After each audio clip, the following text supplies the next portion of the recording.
Good evening.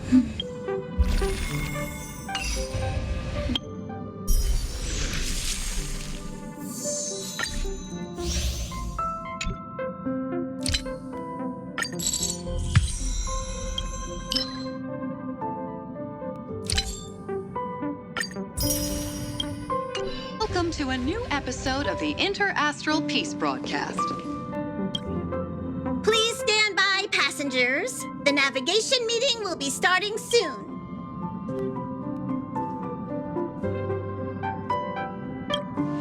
Since everyone's here, Pom-Pom will start presenting our options. First up is the oceanic planet of Lushaka.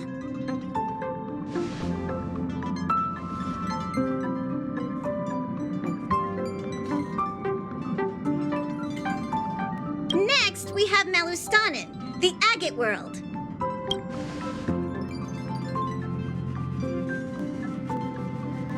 Given the Express's fuel situation, it's worth us thinking through our options carefully. And finally, the most adventurous option, the eternal land, Amphoreus. A planet not recorded in the data bank, and a world even Achivilius never set foot on. But if this trailblazing expedition works out, it could solve our fuel problem.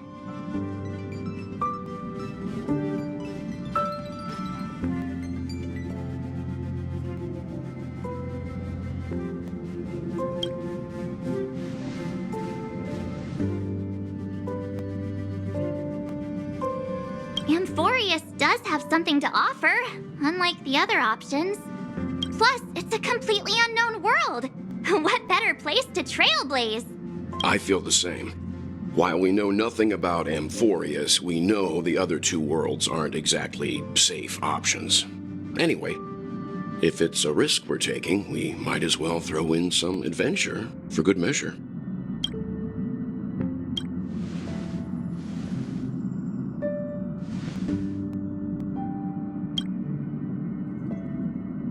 Looks like Pom-Pom's voting plan won't be needed after all. It's official then. Our next stop is Amphoreus. Great! I'm looking forward to the conductor's jump announcement. I'll be in my room freeing up some memory on my camera.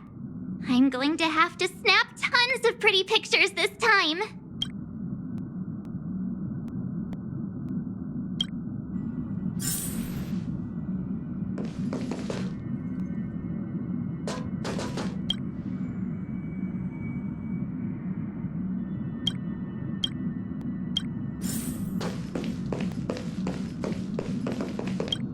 A world yet to be explored by the Trailblaze. No self-respecting nameless would turn that opportunity down. Absolutely. The Astral Express has always traveled along the silver rail laid down by Achivili. We don't normally get to venture into a world beyond the knowledge of the Trailblaze. But this time, we might just get the chance to add a brand new stop to the astral charts. I don't mind telling you, I'm a little excited.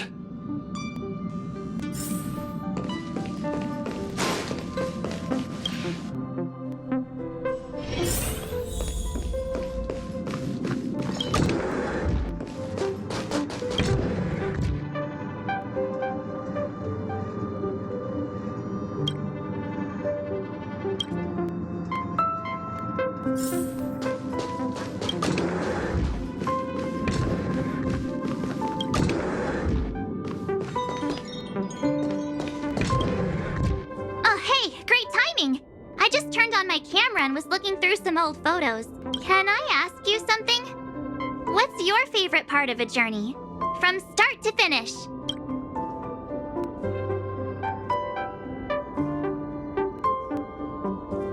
Me too! This time in Amphoreus, let's make sure we get a group photo that everyone loves. Anyway, enough chit-chat. I better pack some extra batteries in case we end up somewhere without power.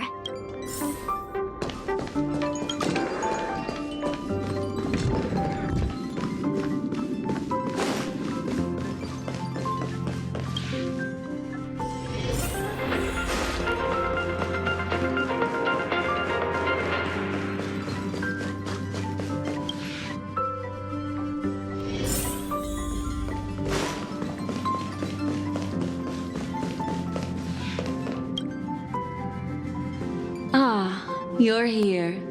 I hear the Nameless are going to Amphoreus. A very wise decision.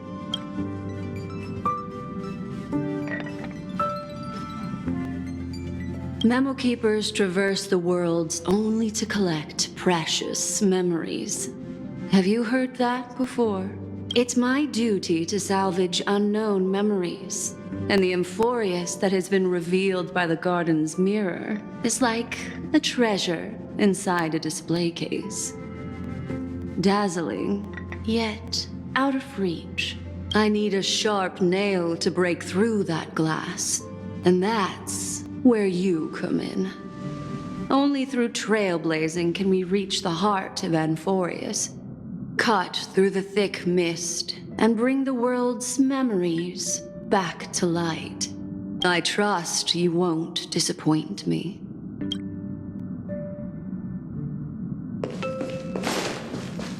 What kind of drink do you prefer? Looks like you've decided on your next stop.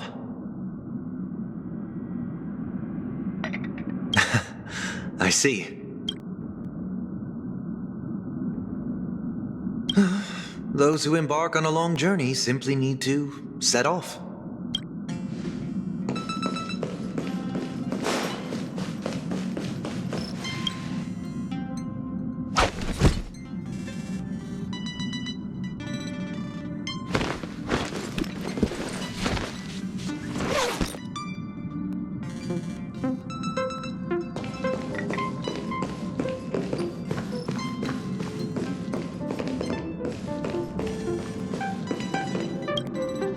Attention passengers! The express is about to make the jump! Please be seated and hold on!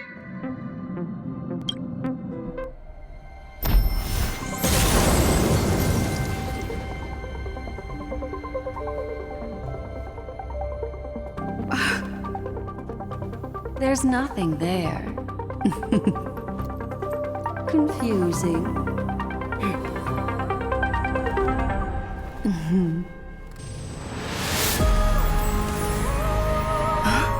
The answer lies hidden in the starry sky. Here it is, the isolated world that can only be seen through the garden's mirror, the eternal land, Amphoreus. As you can see, Amphoreus is surrounded by a mass of chaotic matter that conceals it from the outside world. Nearly. Conventional interstellar travel can't detect its presence, let alone pass by or land on the planet. Yet the garden caught a glimpse of this place, and along with it, discovered ever-shifting traces.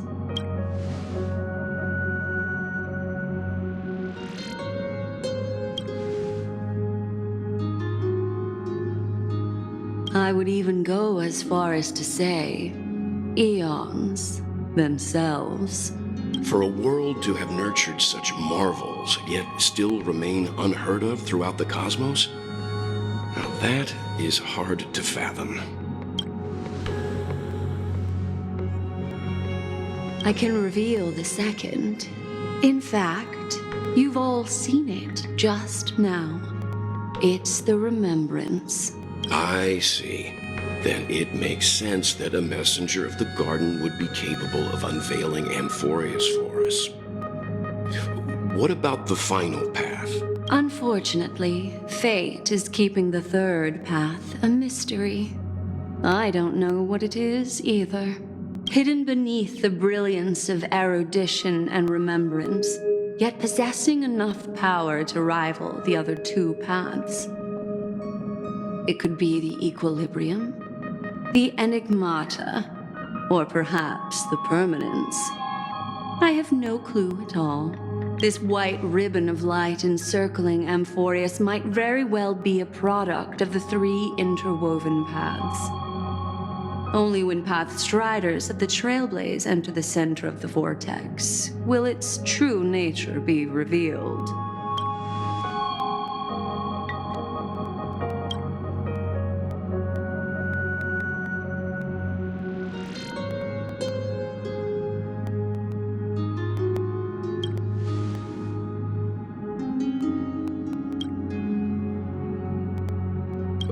Wait, I think we might be missing someone.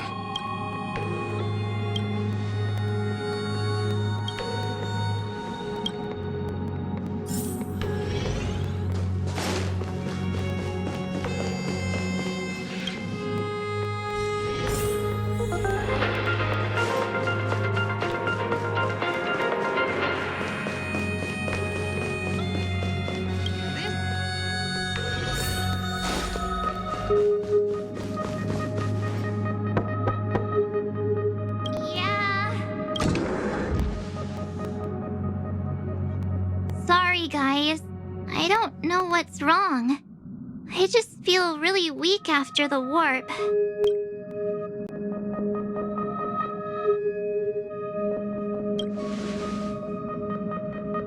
I doubt it. Pretty girls aren't supposed to get sick.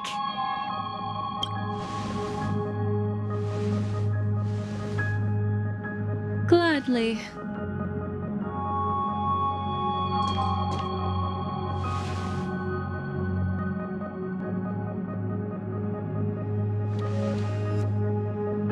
I'm seeing March 7th hit by a sudden bout of weakness in her memories, as if something was weighing on her. The onset of it far too quick to be any kind of sickness.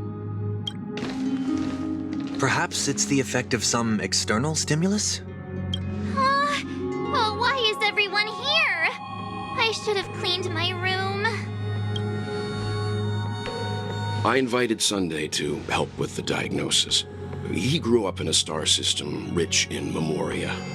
When it comes to mental healing, he's quite the specialist.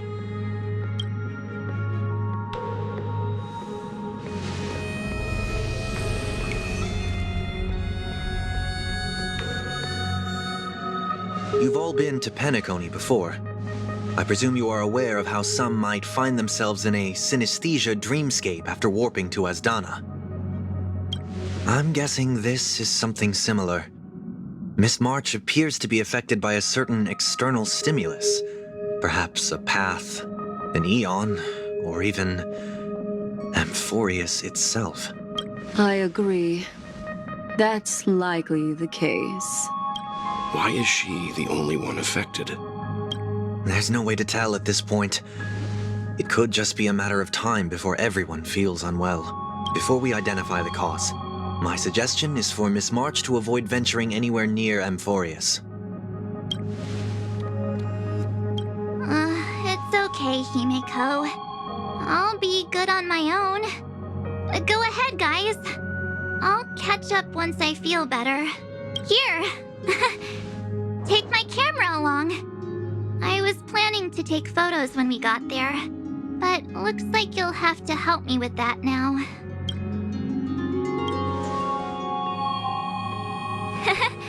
I know I can always count on you.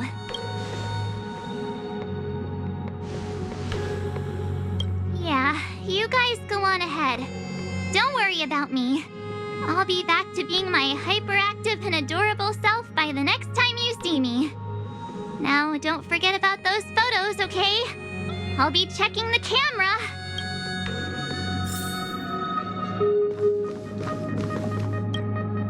Do you think March 7th's past could be connected to Amphoreus?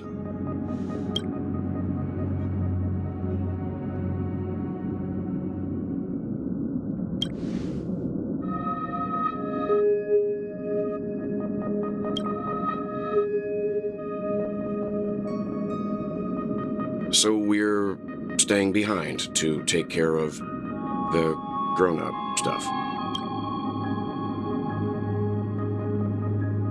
Someone should be taking care of March 7th, too. I can do that.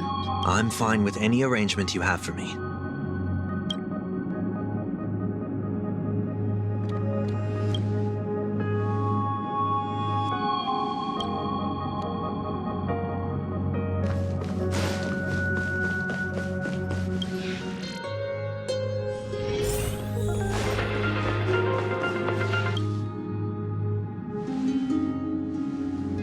Yes, seeing how this is going to be a perilous expedition, Pom-Pom Pam and the Navigator have come together to prepare a special trailblazing gift for you.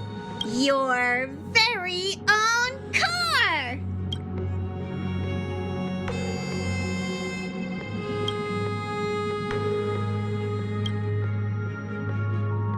The car you're getting has its own thrusters, so just buckle up, and it'll take you into Amphoreus and land you somewhere safe.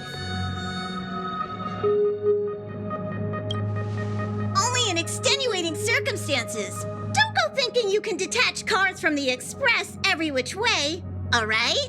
Get going whenever you're ready. Pom Pom can't wait to hear about your exciting discoveries.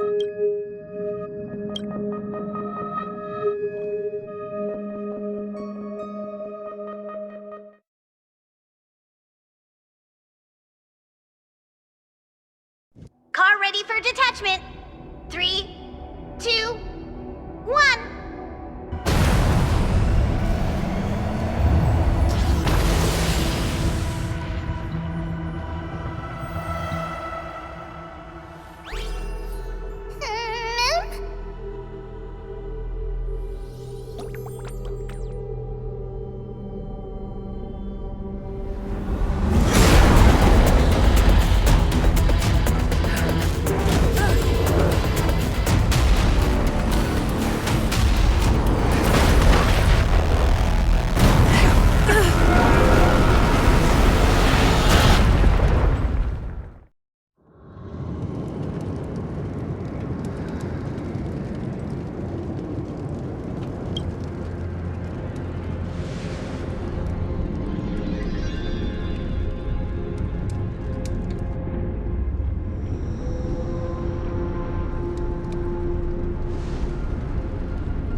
blaze.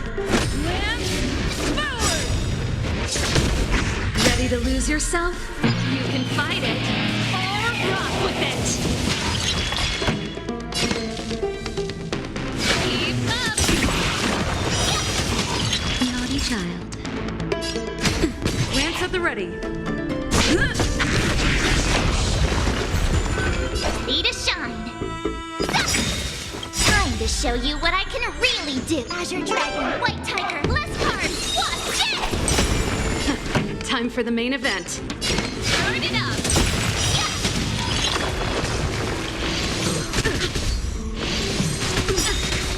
Ready to lose yourself? You can fight it, or rock with it! Awesome!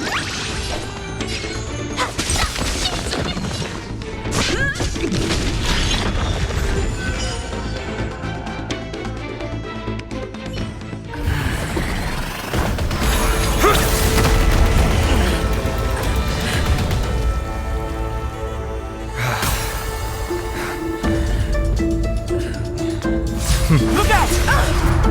You've got something interesting.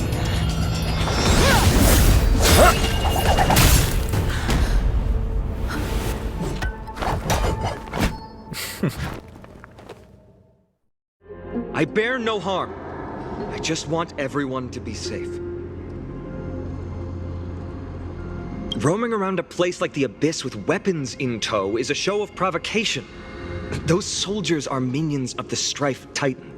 They're not known to stop until all invaders fall under their feet. If you continue brandishing your weapons, you won't only be putting yourselves in the crossfire. Their looming blades will come down on the heads of the innocent.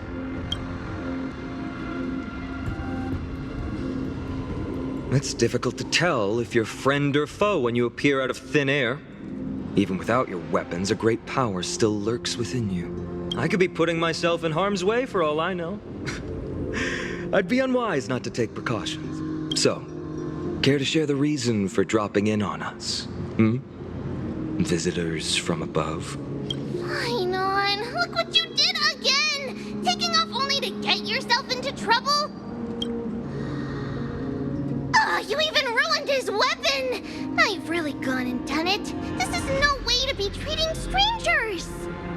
I was just trying to fix our problem in the safest way possible. How is this safe?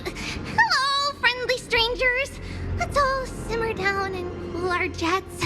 We're all humans here. No need for things to get so heated. Snowy's just worried you're baddies from above, but we know you two are nothing of the sort. Oh, right, you don't know us yet.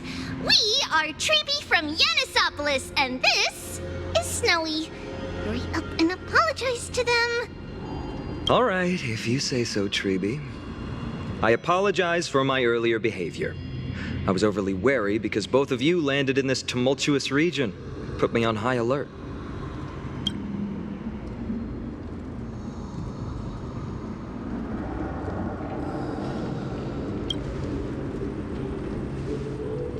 Not from above the sky, but beyond it. Wow, that's something else altogether. You're lucky you met us then. She means you're lucky because we won't hurt you, but the same can't be said for others. Let's talk somewhere else. You've seen it firsthand. It isn't safe out here. As you saw, there are still many refugees who haven't been freed in the temple. We're here to rescue and escort them to the holy city, Akima. They're the reason I had to be absolutely sure you were not here with ill intent, and why I wanted you to put away your weapons. If something were to occur, they would have no way of protecting themselves. I'm Finan, from Ides Elysiae. Sorry if I offended you just now.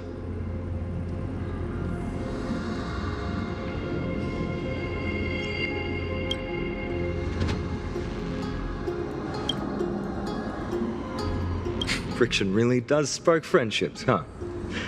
Here, you can have your weapon back. And here's your spear. Don't worry, this is entirely on Snowy. I'll make sure he fixes it for you. It seems I'll have to treat Cartonis to a couple of drinks again.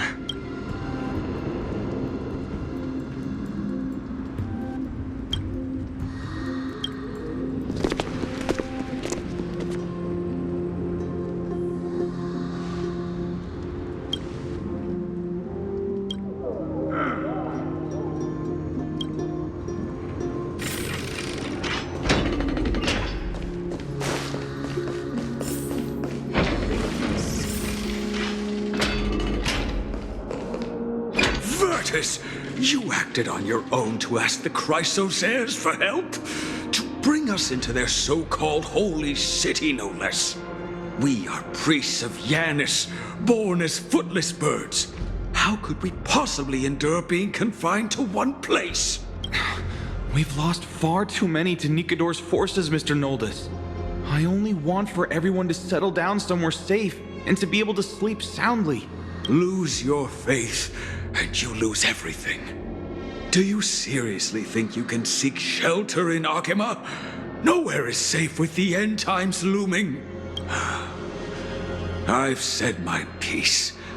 Leave if that's what you want. Everyone else is staying in this temple, where we enjoy the protection of Yanis, the Gate of Infinity. Don't make this decision in haste, sir. I appreciate the concern, esteemed Chrysosaire. But please, respect that we have the right to choose our own fate.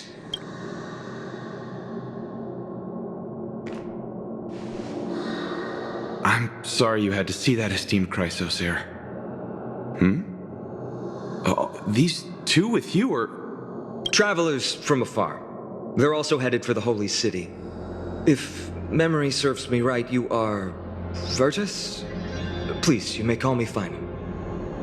What was that just now? It's an honor you remember me, Finon. We are priests from Yanisopolis.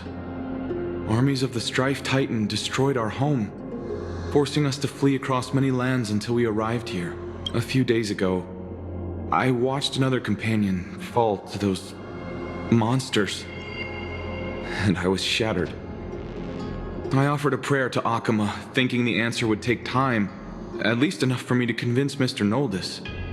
I didn't expect your arrival to be so swift.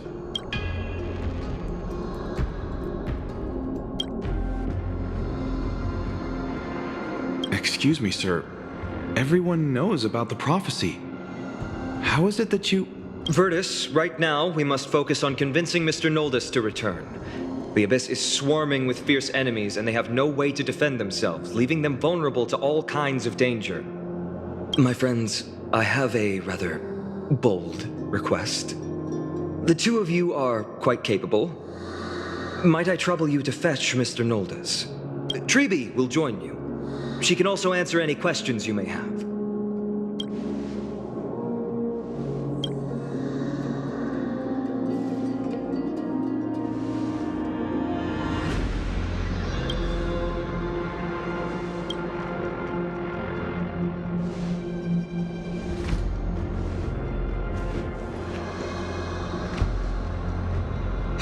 You two are truly honorable. I'll stay behind to guard Virtus and the rest. Go quickly and come back safe.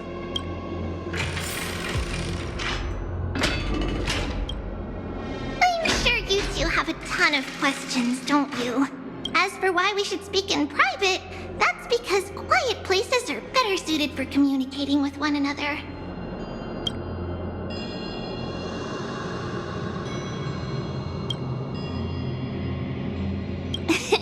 Judging by your reactions, you aren't lying about being newly arrived travelers. In that case, don't blink or you'll miss the next part. Also, Snowy wouldn't dare make plans for us. It's more like the other way around. All right, silence, please. We are about to summon a miracle. We, thy humble descendants, doth surmount the myriad of passages of Yanis to stand before thee and receive the scales of judgment. O selfless arbiter Talantin, declare us innocent in the name of the law. Weigh the fruits of the present in exchange for the sweetness of the past. We summon thee, Orynyx, to lift thy curtain of memory. Once again, stir the ripples of past reverie.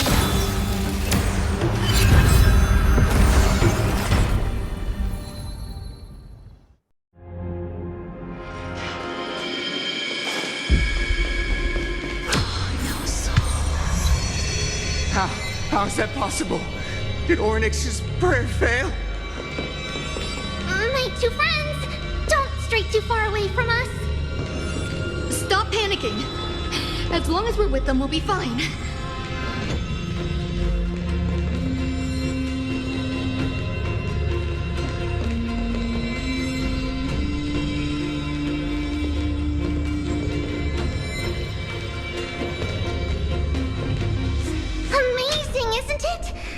we're here, we can speak in peace.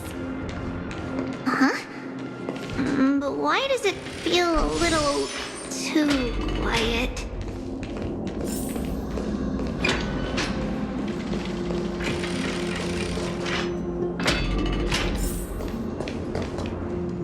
Just what I was afraid of. So much for a peaceful chat. The history lesson will have to wait, my friends. We must help Mr. Noldis.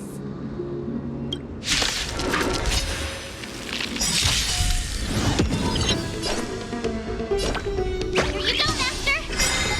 Time to show you what I can. Azure Dragon, White Tiger, less cards. Watch it! You both have impressive fighting skills.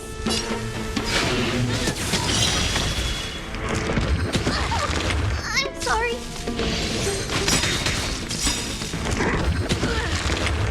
Lance ablaze! Lance forward!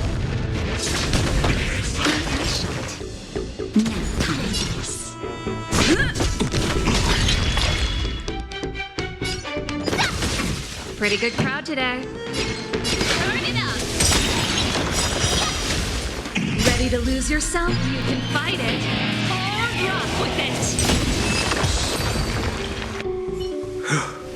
Oh, thank you. The three of you saved our lives. Mr. Noldis, Virtus was right. It's too dangerous for all of you to be here. Please, come back to Akama with us. I believe I've made my stance clear, my child. Us priests would rather die in the pursuit of faith than live in a foreign land. Sir, we deeply understand your faith in the Titans. Perhaps in your eyes, Kefali, the protector of the Holy City, is but a god from a foreign land.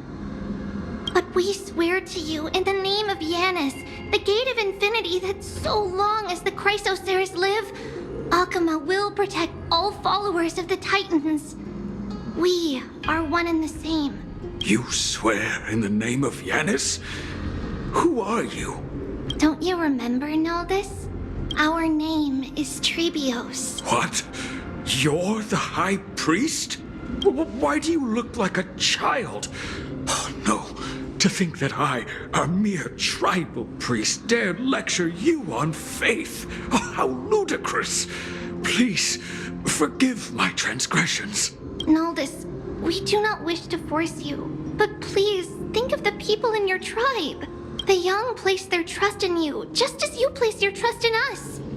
If you stay, they will remain here too, doomed to fall under Nikodor's spear. If that is divine will, then I have no reason to disobey. High Priest, please guide us once again as we spread our wings on this long journey. Ah, Mr. Noldis. I'm glad you're all right. Virtus, I still disagree with your methods, but it doesn't matter now. Let us place our trust in the Chrysoceres. The Dromus caravan that's supposed to meet us isn't here yet, so let's all rest where it's safe for a while.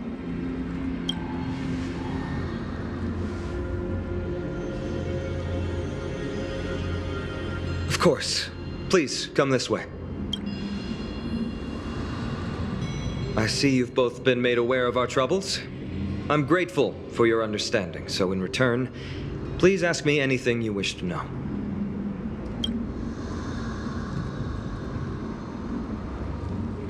The ancient gods of Amphoreus. Once worshipped by humanity, they now stand as their foes.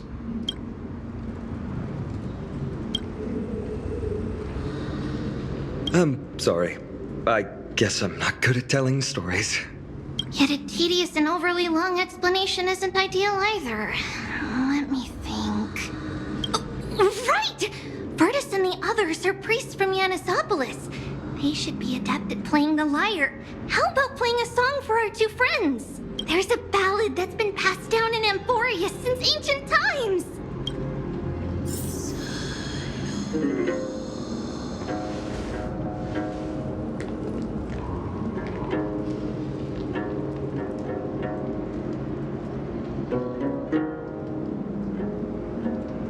Happiness abound in this lush land by God's chosen. Giants raised their glasses in a toast, beheld by the 12 constellations. 3 carved the heavens and the earth. 3 wove the threads of fate. 3 molded life with their hands. And 3 guided Calamity's gate. They declared the world too unstirring, hence wished endless laughter upon the living. Thus, you and I were created, with words and song to weave, and love and intimacy to give. Thus creation was complete. Who then will bear the weight of humanity's souls, to lighten the steps of the living as a whole? O great Kephali, all-knowing Father of stature so tall, yet low does their gaze willingly fall. With light of dawn heavy upon their shoulders, golden ichor spills unto the land, forming the boiling river that flows through the legacies of heroes who take their stand.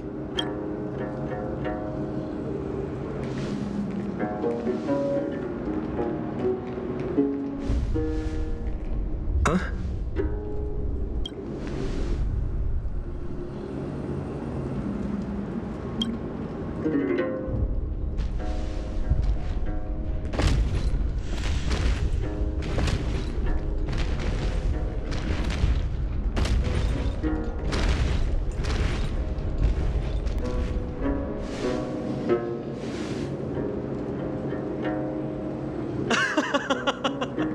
Don't worry, that's just our rescue. Time to get up, everyone!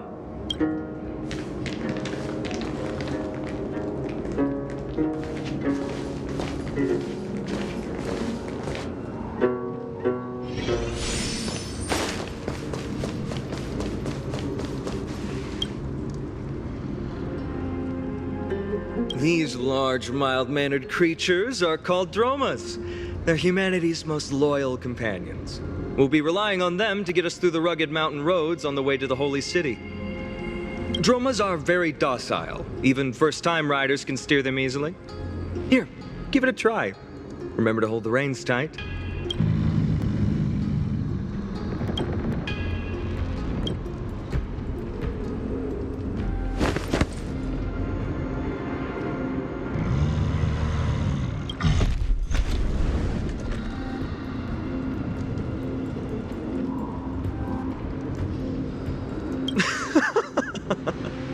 I forgot to mention, don't touch their white stone humps. When the Earth Titan blessed these creatures, it said they also stuffed their ill tempers into these humps.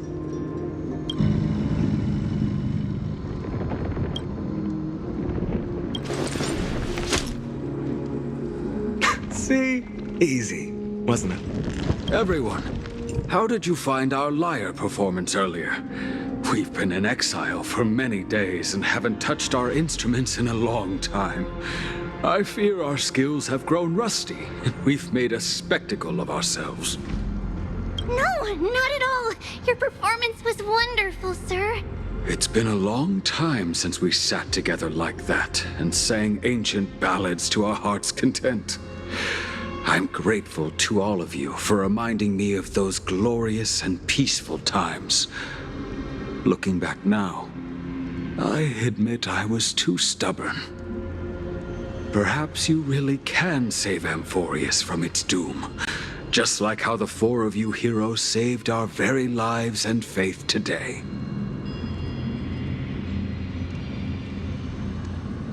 Suffering's bad for your health, and it won't help your faith much either.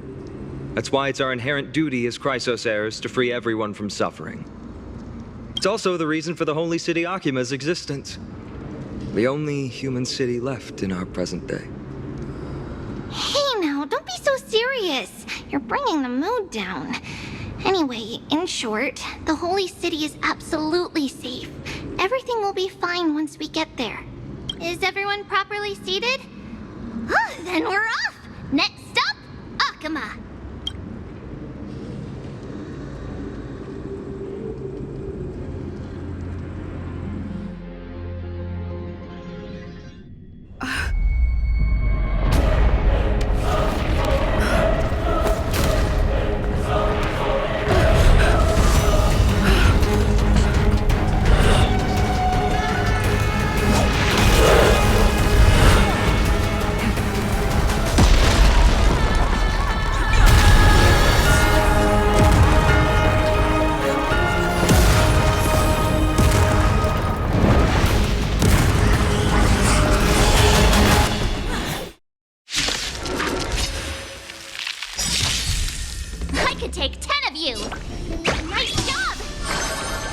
Roger that. Keep up!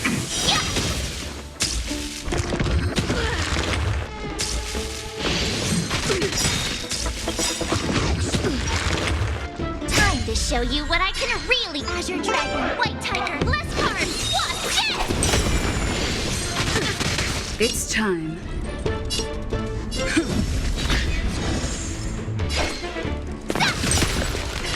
Time for the main event. Turn it up!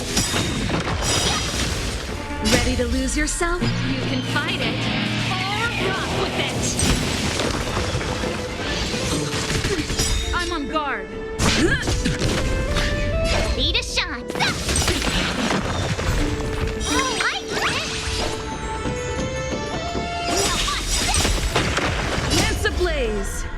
Lance forward! Time to show you what I can. Azure Dragon, White Tiger, less cards, watch it!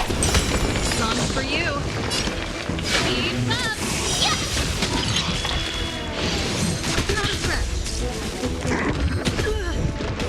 Naughty child. Nap time. Lance at the ready. Ready to shine! Turn it up!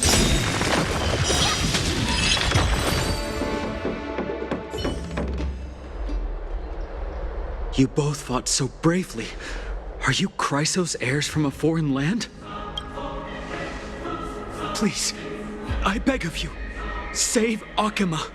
The Mad King Nikedor has returned. Look, there's strife and conflict everywhere. Thank you, thank you. Your comrades are fighting inside the city. Fate will guide you to them.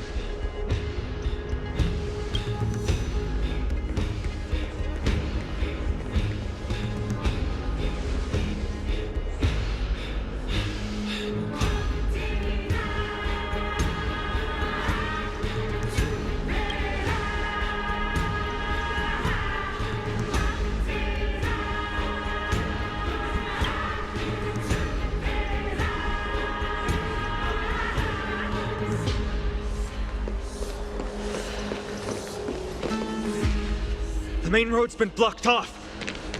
Treeby? Don't panic. Leave this to us. I summon the Oryx!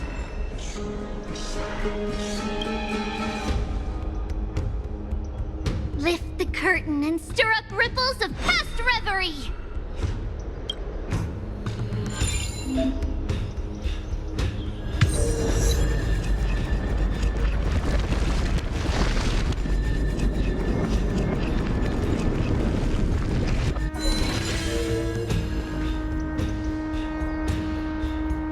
It's you two. I'm sorry we got you involved again. I never expected Nikedor to lead an army and launch a surprise attack on the Holy City at a time like this. They and Kefali have always been mortal enemies, but now they've gone mad like a vicious beast. You have my gratitude. Thankfully, Akima is not completely unprepared. The prophecy had warned us about this. This is a catastrophe, but it's not the end. Mr. Noldus and the others have gone to seek shelter. Leave the rest to us. You should evacuate along with the citizens. I don't doubt your skills, but... Very well, but please remain by my side. These pests can't hurt you, but our companions, those known as the Chrysos heirs, their attacks do not discriminate between friend and foe. Oh, Kefali, throne of worlds, please end your long silence. No. It's very safe here. The prophecy has already revealed that the light of Kefali will shine upon all. Watch! No one will die! The heroes will protect the city! Leave them be. Just as Mr. Noldus reveres Yanis, faith is all some people have left in a world teetering on the brink of collapse. To honor their faith is the sacred duty of the Chrysos heirs. Minions of strife, you shall not harm these people!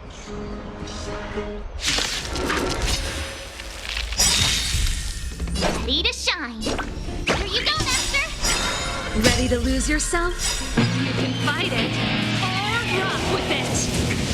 Time to show you what I Azure Dragon, White Tiger, less cards, what? Yes! Time for the main event. Turn it up! That'll take nap time. Lance at the ready.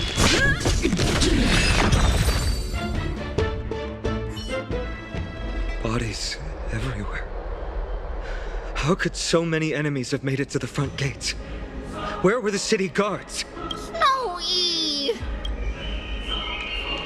We're back.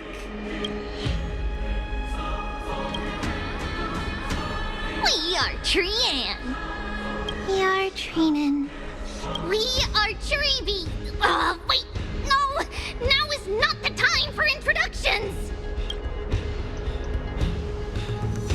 Snowy, D has been trading blows with the main forces for what feels like forever. From the skies to the city. Hurry up and assist him! I knew it. He gets reckless once he gets the urge to kill. I'm relying on you three to handle the task of getting the citizens to safety. Don't worry! With us here, we can just use the Sentry Gate to whoosh the people to the safest place in Amphoreus! Wouldn't that be Akama? Stop messing around and help the people! Anywhere is fine, just send them to somewhere safe! Don't worry. Although they are a little childish, the trio are experienced Chrysos heirs, and one of the pillars of Akama. Therefore, they can definitely be trusted. Well, let's keep on moving then.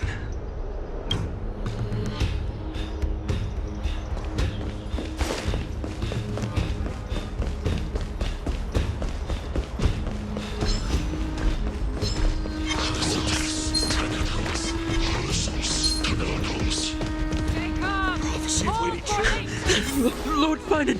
Oh, you're finally here. Quick, save the Grand Craftsman.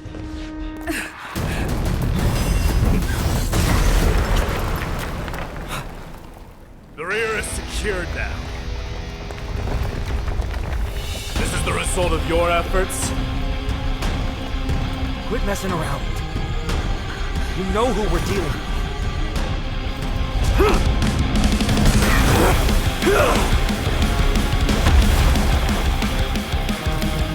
Carelessness will be your downfall. Deliver.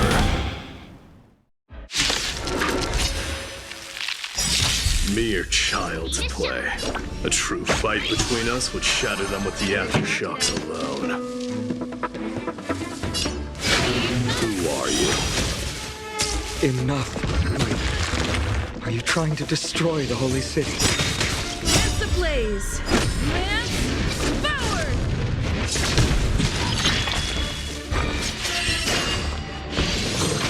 That's it. Not bad.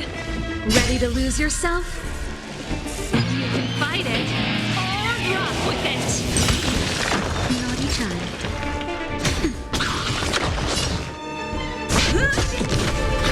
I could take 10 of each. Time to show you Azure Dragon, White Tiger, less cards, what?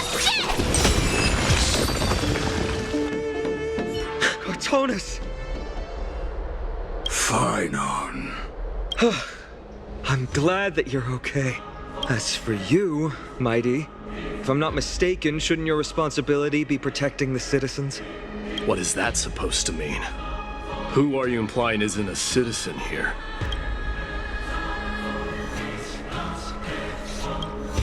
Don't evade the question. Aglaia told us to protect the citizens.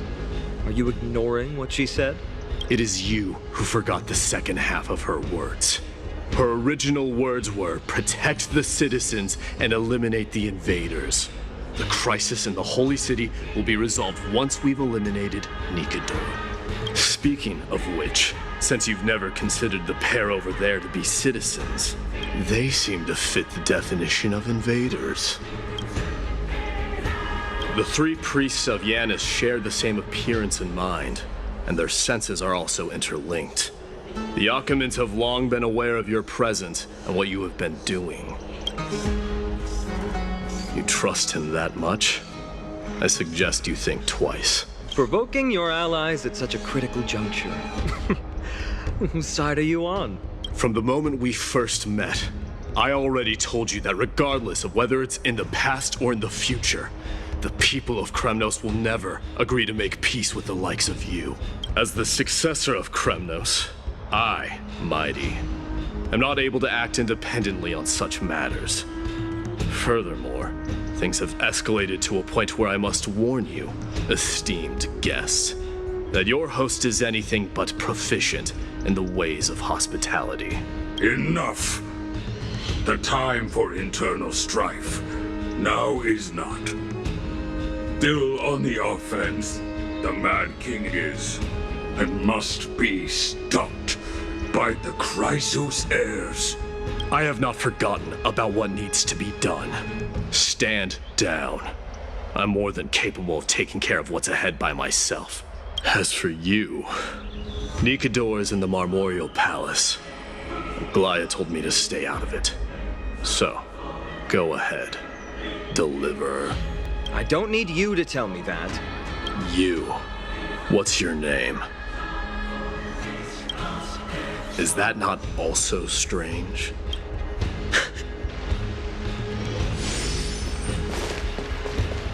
Well, that's the Chrysos heirs. Revered as heroes by the masses, but still imperfect mortals at their core. What a mess. Yes, Treby acted with haste. This is Marmorial Market, the most important residential and living area in the Holy City. Pushing through by force would undoubtedly result in needless casualties.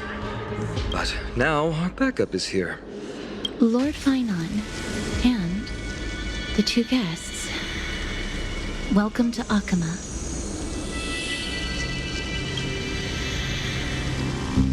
When I heard your footsteps, I thought death was already writing my final chapter before my heroic journey had even begun.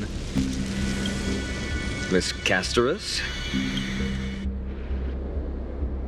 An abrupt ending to an epic that has barely begun might also amaze the people. But today, Lord Finon, Akama needs you. Well, if the Mortician of the Holy City says I'm needed, then it sounds like I'm gonna live through this mess. Well, that isn't for me to decide. All I can do is clear the obstacles and guide you to the place of Nikador's descent. Dear guests, if you would, I'd like you to please follow me. And kindly keep 5 paces distance.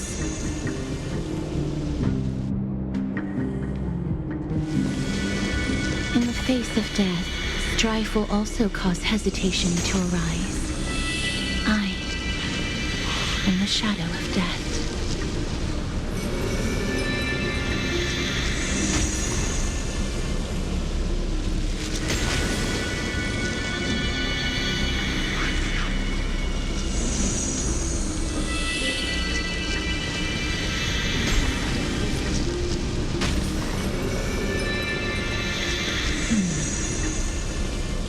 There are also some enemies who are difficult to subdue by presence alone.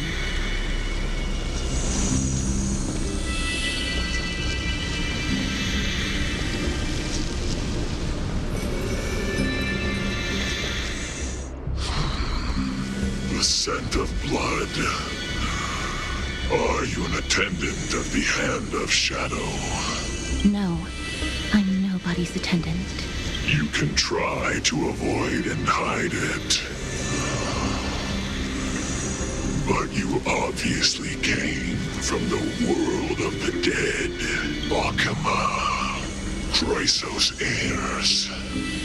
What cowards. We live by loyalty and glory, while you live by weakness and deceit. I'm so glad that you're not my history teacher. How much can we trust the words of someone who has sunk so deep into madness? However, if you're standing here out of loyalty and glory, then I shall draw my blade and grant you a warrior's end. Come to arms.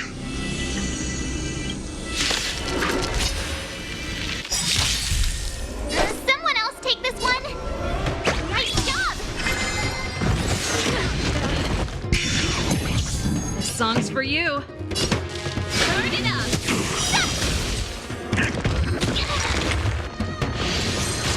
That's it.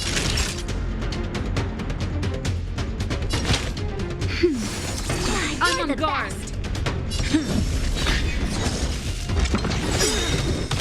Ready to lose yourself? You can fight it or rock with it.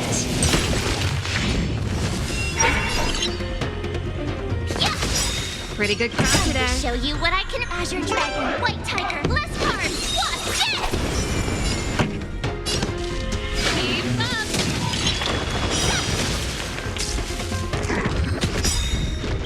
Lance ablaze. Lance forward. I'm okay. Lance at the ready.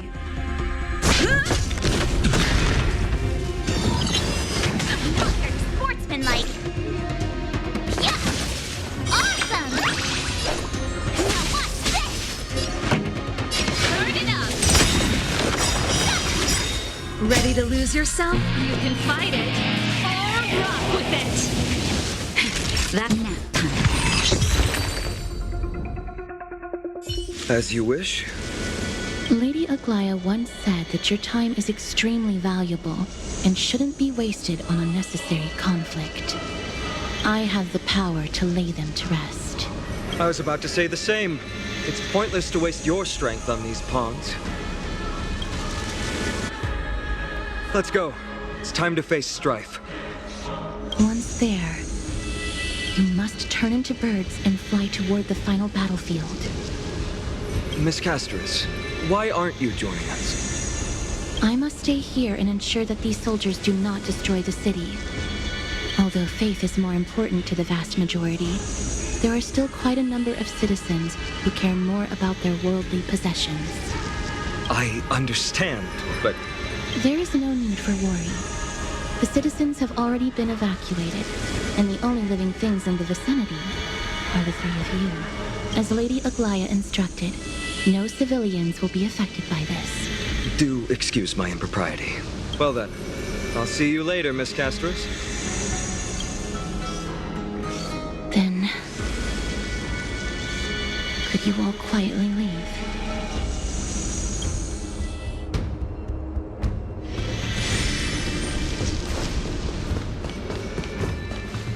Memorial Palace, the Lance of Fury, Nicanor. They're all there in the distance.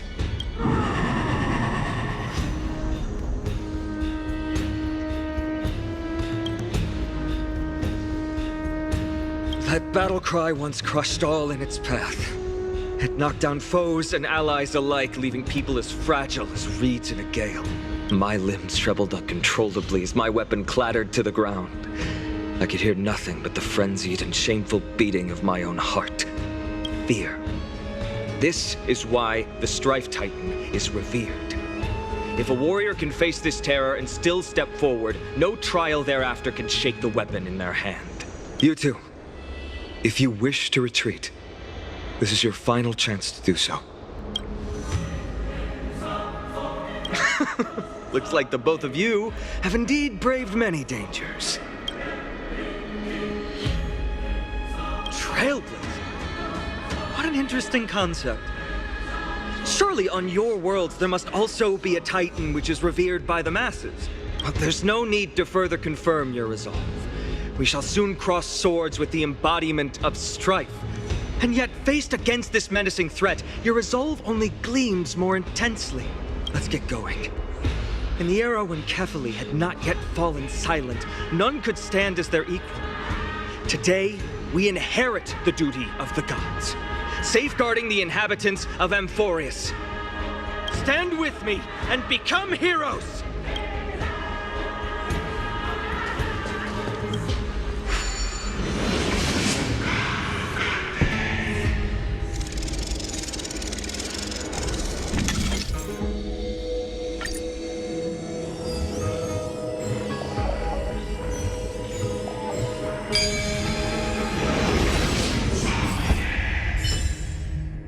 Deathly silence is the proud resonance of Nikador's war drums.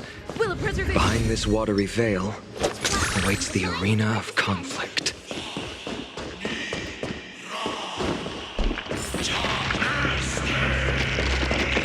Stay strong.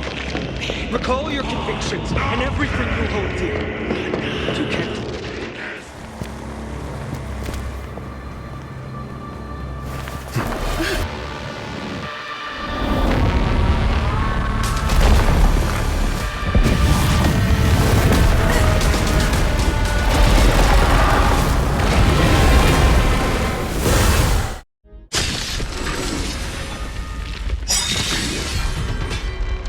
Careful! They look different from what I remember. Weaker. So, more distorted?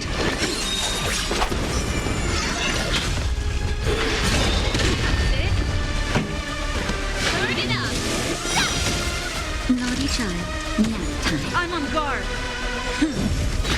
I could take 10 of you. Yeah.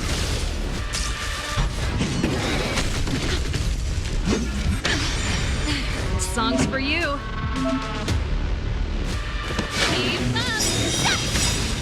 Ready to lose yourself? You can fight it.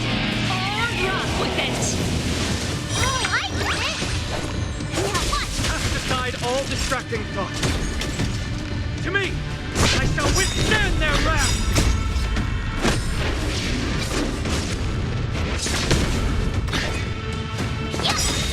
Time to show you what I can reap. Azure Dragon, White Tiger, less cards. Watch this! God can bleed. I'll extinguish your core flame, Titan!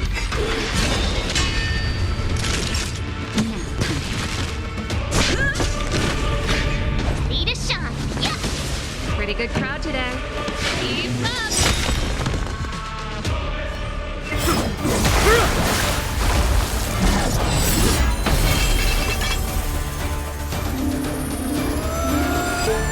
Move.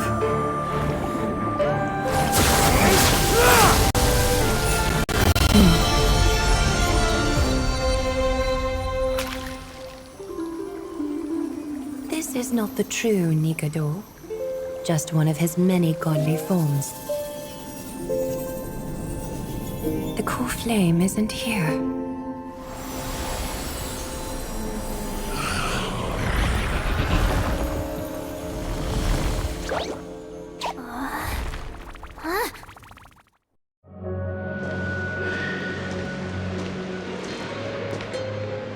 New allies of Okima, welcome to Amphoreus. While this welcome banquet is far from elegant, it has helped to remove any misgivings that we had. From this moment forth, you shall be treated as distinguished guests of the Holy City and of the Chrysos as...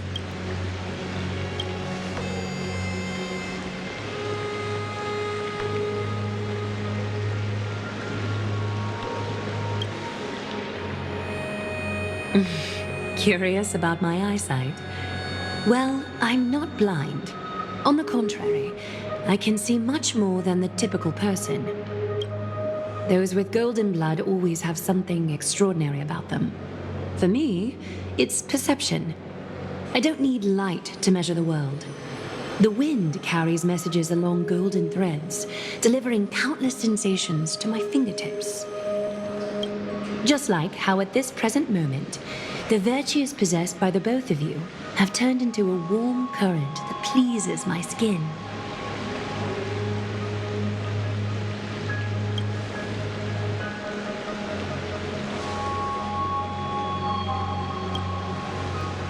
A manifestation of Nikador. Could it be that my trial has not arrived yet? By following the threads of fate, you have begun to write the opening chapter of your story. How do you feel? Well, truth be told, I don't feel any different. I anticipated a greater challenge. When Trianne followed those escaped soldiers, was that part of the plan too? Naturally. We have long foreseen this attack and didn't intend to waste such a golden opportunity. After Nikador succumbed to madness, their fortress disappeared into the fog, with no one being able to ascertain its location anymore.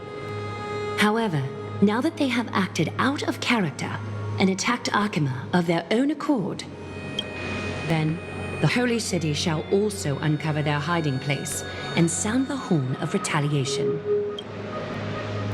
What an intricate plan indeed. I gave my word that after the situation stabilized, I would reveal all about Amphoreus to our allies. However, given that Akuma has just barely survived a calamity, and there are still many shaken citizens who need comfort, Aglaya, would you mind taking care of this in my stead? Distinguished guests, since you have spared no effort in aiding the Holy City, I will naturally take care of you as well. I've woven many unforeseen events into the tapestry of fate. This is but one instance. You two can find me at Marmorial Market after you've grown tired of listening to her tales.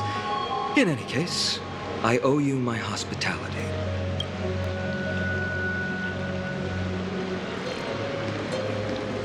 Now then, where should we begin?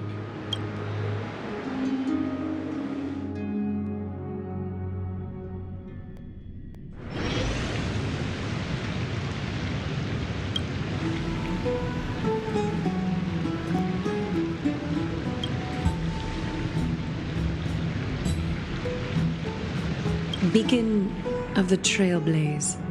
No problem. Go ahead.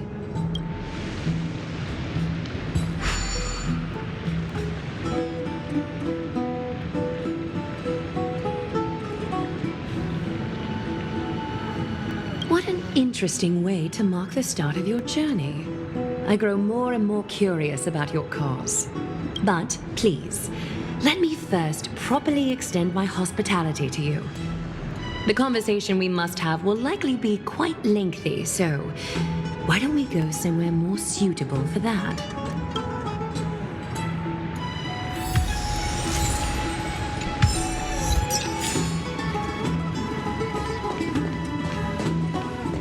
We're here at Marmorial Palace, Akima's public baths.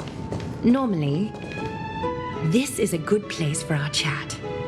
Both of you are new here, so it's only natural to be confused about the prophecy, titans, and Chrysos heirs that have been mentioned in passing. But I'd like you to learn about Amphoreus' history before I tell you more. The bath sprites are excited to begin. This bath contains spirit water that has been blessed by the ocean titan. It can guide you back into the distant past. Go ahead, step in, and listen to what the comforting ripples have to say.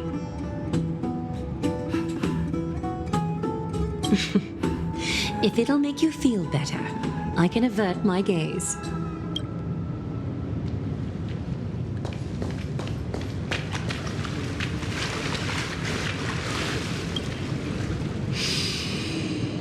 Quiet your thoughts. Feelings are far more honest than words and can better satisfy your curiosity. Close your eyes and feel the warm ripples of water embrace you. Feel the delivery of this account from the seas. The spirit water shall show you Amphoreus' distant and recent past. Before everything began, the world was in chaos. 3 gods conceived space, time, and laws, laying down the cornerstones of life for all beings. 3 more gods formed the skies, the earth, and the ocean, creating a nursery for the seedlings of life to mature. Then came Kephali, throne of worlds, and the father of all people.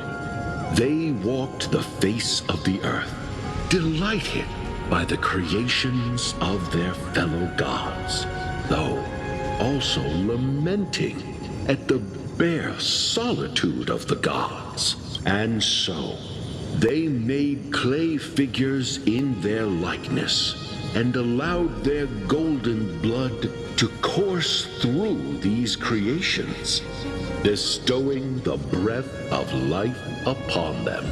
the wise Circes soon came forth and peeled open fruits from a flowering tree, granting reason to these clay beings, allowing them to learn and reflect.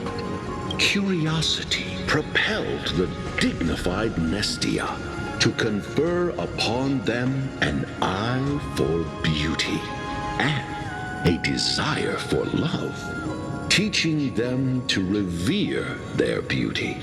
With that, the first humans were born. In this fleeting golden age, all forms of life thrived and civilizations sprouted one after the other. Disasters and suffering were unheard of in this world. Landforms did not erode with time, nor did humans age or die. Not until the three calamities fell upon the world: trickery, strife, and death. Their descent burst open the short period of prosperity, as though it were nothing more than a dewdrop. A black tide swallowed the world whole, inundating it in blood. Fear permeated every corner of the world like a plague, inebriating mankind far more easily than ambrosia would. Mortals took up arms against one another, waging war in the name of the gods, marking the beginning of a tumultuous age.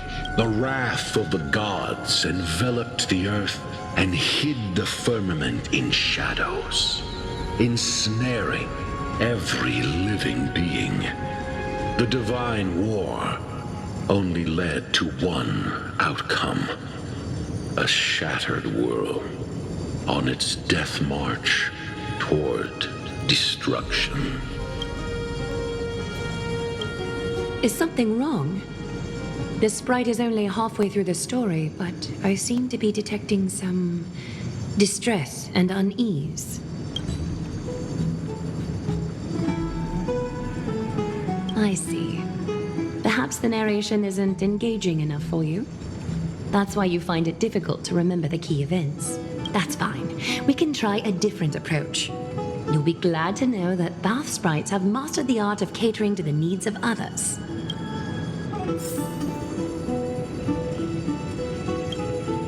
Take my suggestion, bath sprites. Please narrate the story in a style that this guest prefers. Okie doke, make yourself comfortable. Time for a history class on Amphoreus. Hey! No butting in! Class is still ongoing! Where did I stop the last time? Oh, right. Amphoreus started off as a ball of chaos. The three Fate Titans wrote laws to govern the world.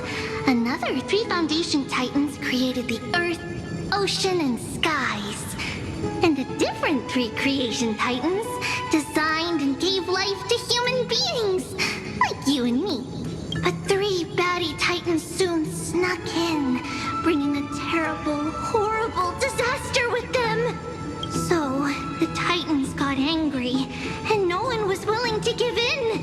Their followers then decided to do the same, fighting and killing each other. Everyone fought for a really, really long time, disturbing and hurting all people living in the world. Until one day, something big happened. A prophecy appeared on Amphoreus, something no one saw coming. The tripartite prophecy says there is only one way to stop this war. Assemble a band of heroes powerful enough to take on the 12 Titans and reignite their core flames. Only then will their divine wrath abate and peace return to the world. We know this band of heroes by a certain name. Any guesses? That's right! The Chrysos Heirs! So, here's the takeaway. Eat well and train well, so so you can grow up into a powerful hero and do your part for Amphoreus. Is something else wrong?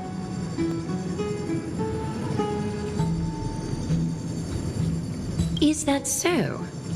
Looks like you're a bit hard to please. Trusting and perceptive at the same time.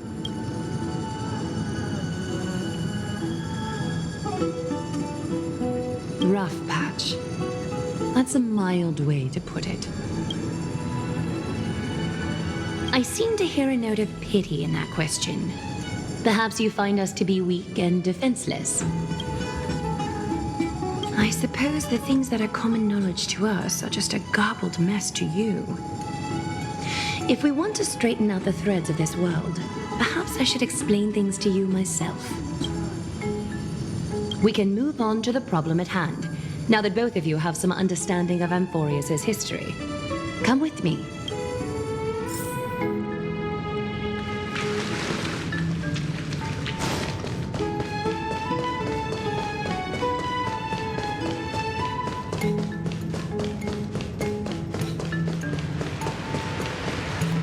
Please, give me a moment. The way up from here leads to a bath that the Council granted exclusively to the Chrysos heirs. The bath is strictly off-limits to anyone other than the heirs. I'm willing to make an exception, considering you're guests from beyond the sky. But if I were to bring both of you in at once, I'd be blatantly disrespecting our traditions.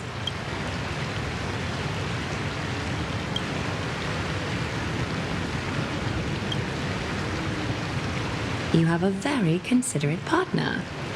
Follow me, then.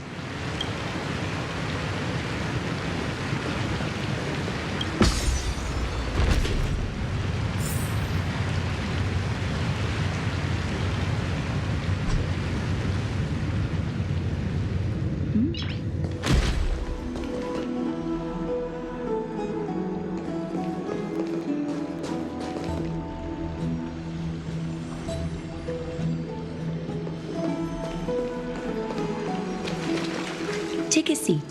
Make yourself comfortable, then close your eyes. I won't force you, but people hope to regard one another with bare honesty when they enter a bath. Are you willing to trust me? Thank you. You can also move a little to your left. The water is warmer there.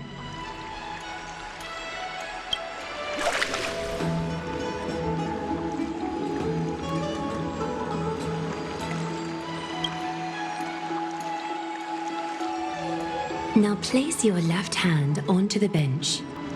Lift up your arm with your palm facing forward and part your fingers slightly. Yes, you're doing great. All right. It's about time I formally introduce myself. I am Aglaya the Gold Weaver, Dressmaster of Akima, and one of the Chrysos heirs of Amphoreus. The trust placed in me is how I came to lead the Chrysos heirs in our mission today.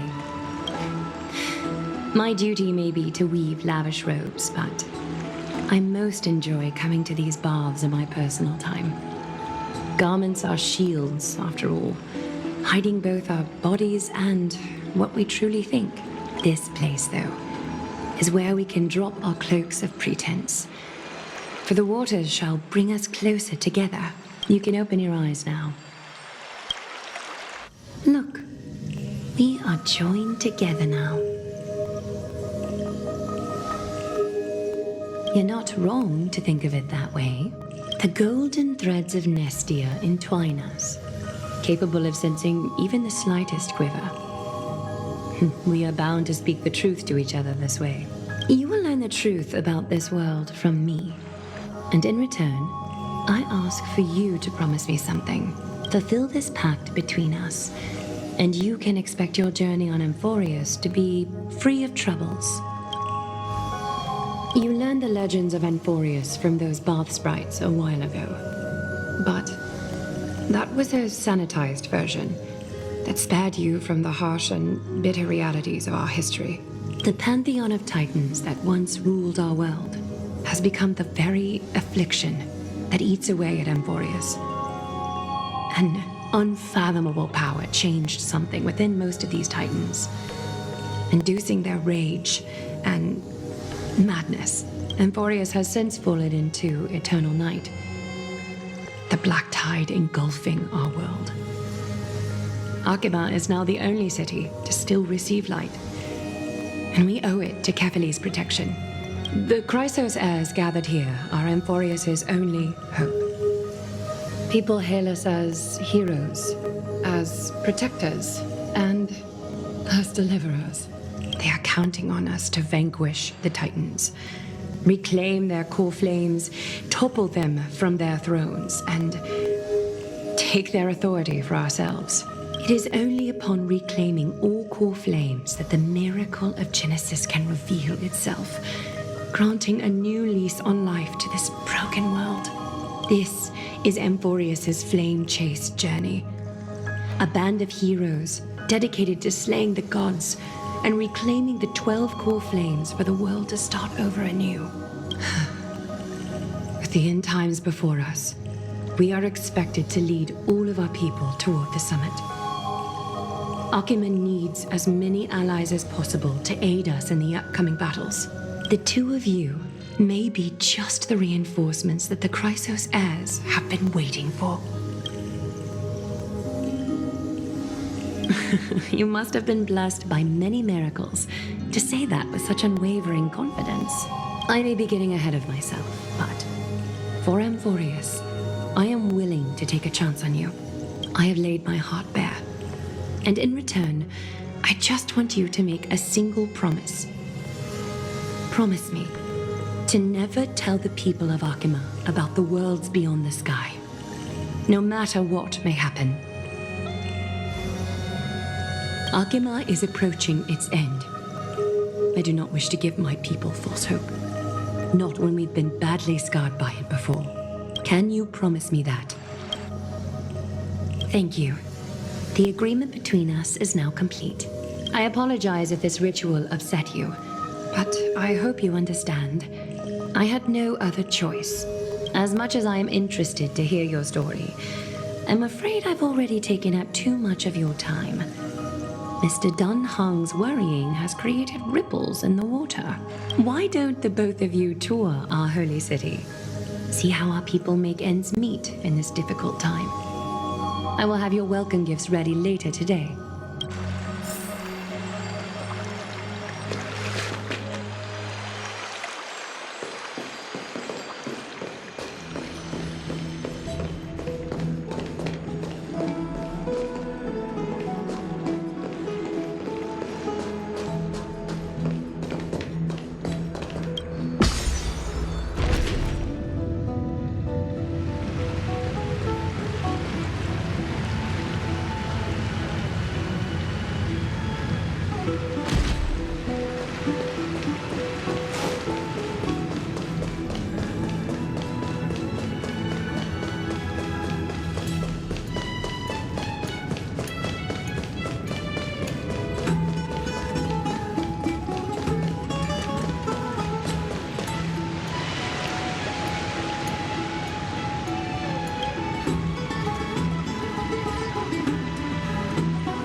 seems to be a new... You are... What strange clothing and accent you have. Oh! Are you the warriors that followed Lord Finon back from the frontier?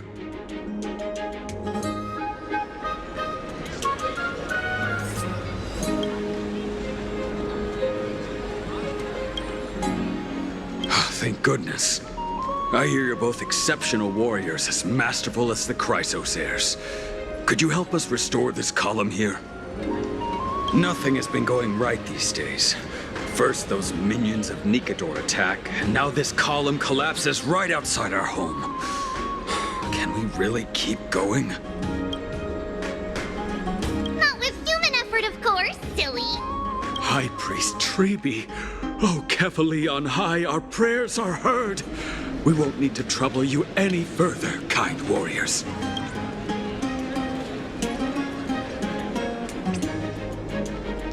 Huh? You can recite this too? Wait, did you also chant this when we arrived in Akama? Maybe you also have the ability to learn Ornyx's prayers too? Not at all! We have lots of priests here, but some are more gifted than others. Why don't you both try chanting? Treeby will see if you get it.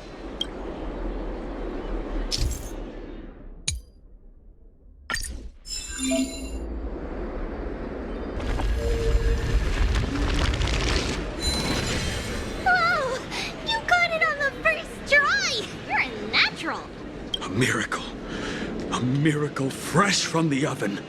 Go, bring word to the bard. Frontier heroes grace Akama. Feats abound right here.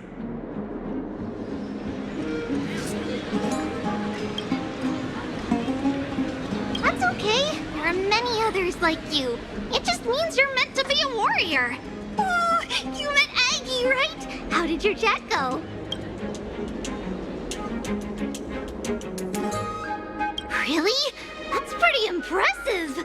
You know, we are pretty certain there's more to your sudden arrival to Akama.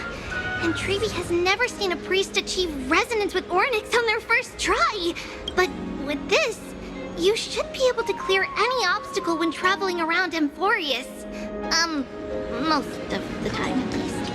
Oh, right! We came by to check if you have teleslates with you. It'll be a lot easier to get around Akama with them.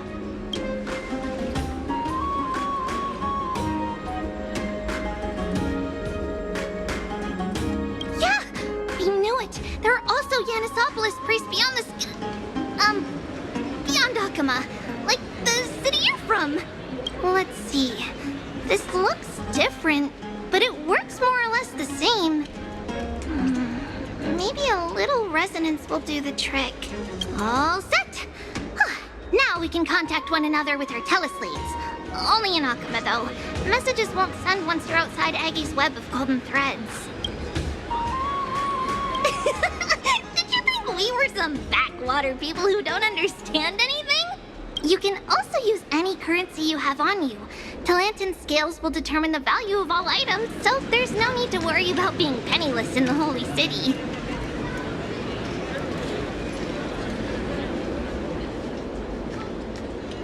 Not if it's just the two of you, but if any of the council elders happen to ask, it's our little secret.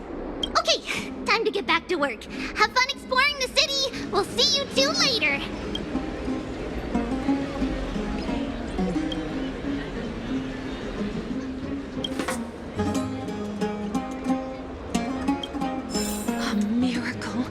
A miracle fresh from the oven! Go, bring word to the bard! Frontier heroes grace Akama. Feats abound right here!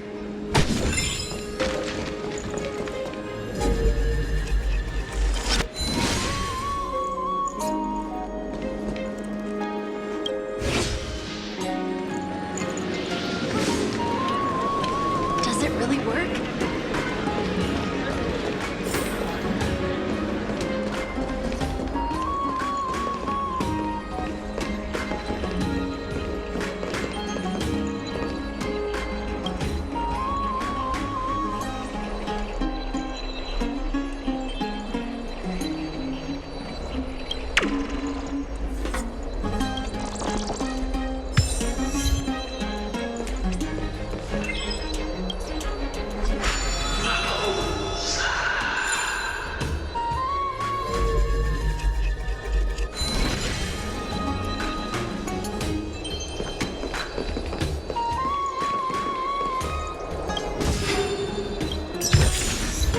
Looks good.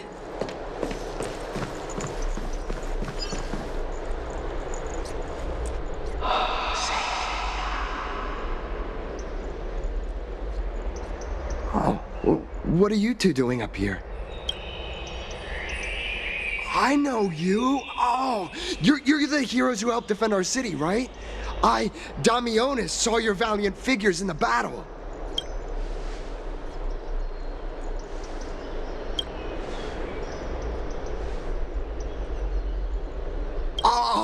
Oh, you mean to say take a photo, don't you?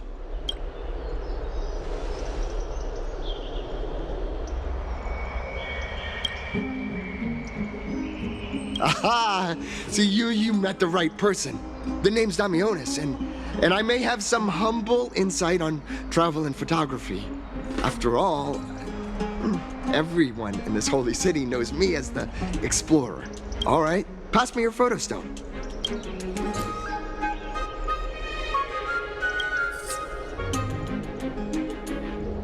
Oh, this is an entirely foreign make, but that's not gonna stop me. I'm guessing this here and that. Easy peasy, I know how to use this now.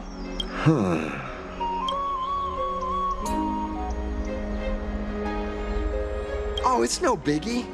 Okay, strike your poses and look this way. And we're done. Here, have a look.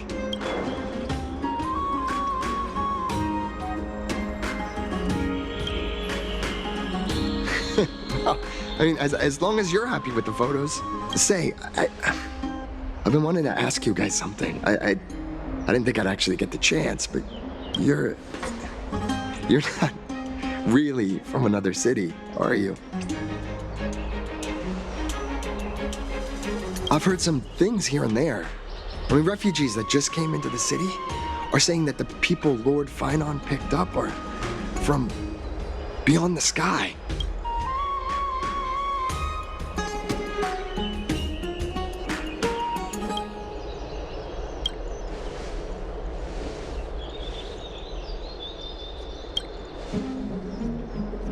Thalassopolis?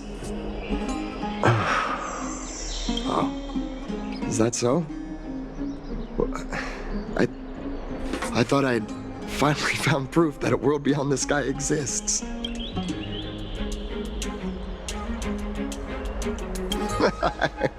It doesn't matter. At any rate, thanks for your help, warriors of Thalassopolis. Akama welcomes you.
Good.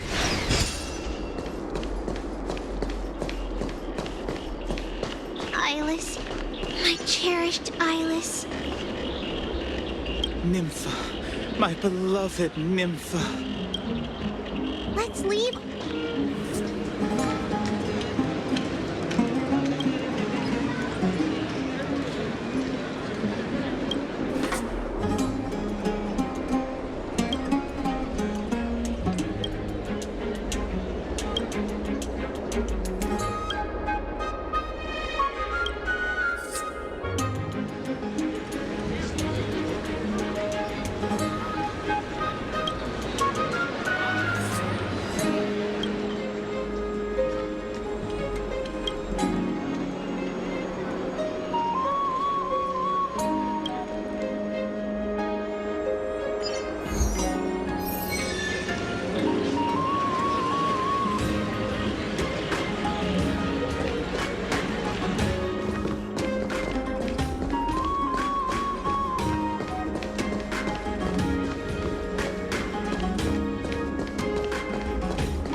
Does it really work?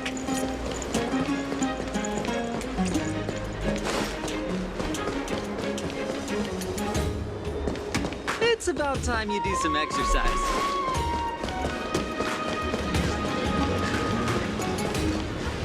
Out of the shadow of the past, you've not stepped, Chrysos heir. The weight of the core flame, if you wish to bear, you must bury the past. Suspend the pain. I'll try my best, Cartonis, but why keep mentioning it if you already know I can't do it? Here, your guests are. You two. You're back much quicker than I imagined. I thought that Aglaya would keep you for a bit longer. Here you go. This is the compensation I previously mentioned. I asked the most famous Grand Craftsman in the Holy City to repair your spear. Once again, let me offer my sincere apologies for any offense I caused during our first meeting.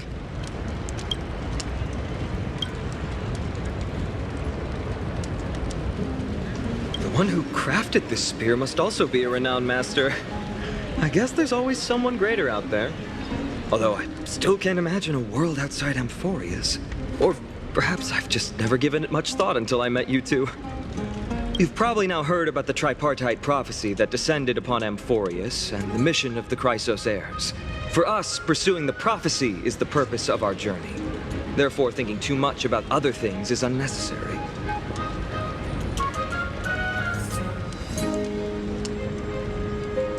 The reason it's a prophecy is because it appeared in the form of a miracle. No one knows exactly whose will it represents. There's another theory that it is the whispers of Kefali before their eternal slumber. It was the Skyfather who scattered their divine blood all over the land that gave rise to the Chrysos heirs. Of course, that is just one of many popular folktales. Please, don't simply dismiss it as silly superstition. The people of this world have already experienced the transition from skepticism to firm belief, and this transition wasn't easy to achieve. Many have paid the price.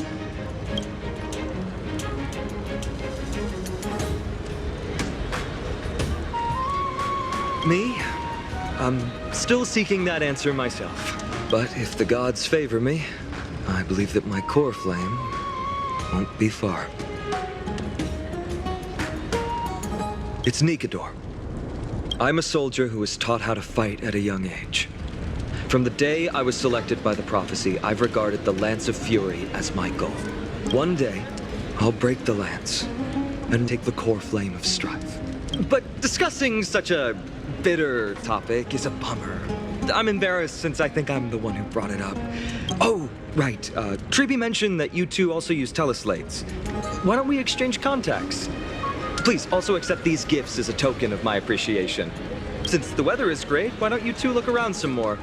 I won't take up more of your time. See you later.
These are two distinguished guests.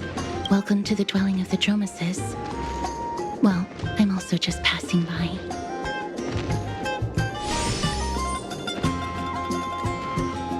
Yes, I enjoy the air here. It's rather sweet, full of the fragrance of life. Yes.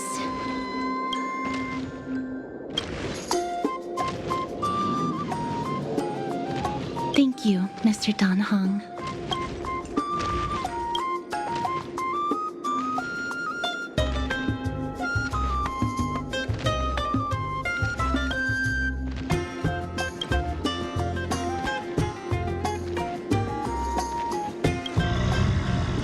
Oh, this child looks hungry.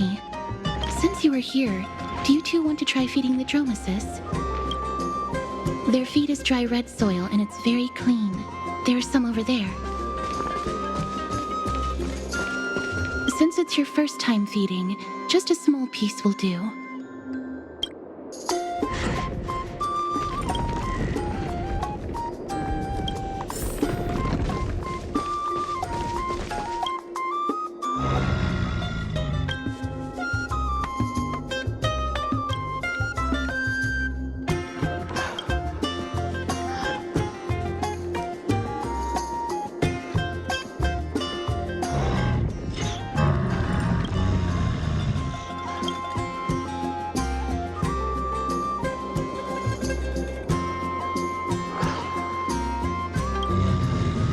It looks very happy. Perhaps you could try petting it?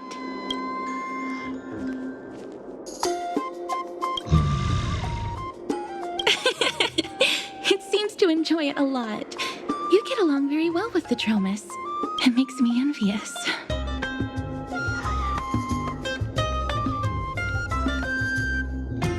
Me? No thanks. It's all right.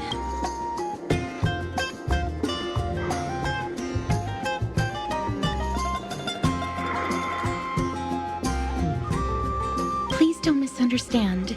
When you helped Akama, you already showed ample goodwill. It's just that I am not too good with social contact, regardless of whether it's with people or with these children. So please don't take it to heart.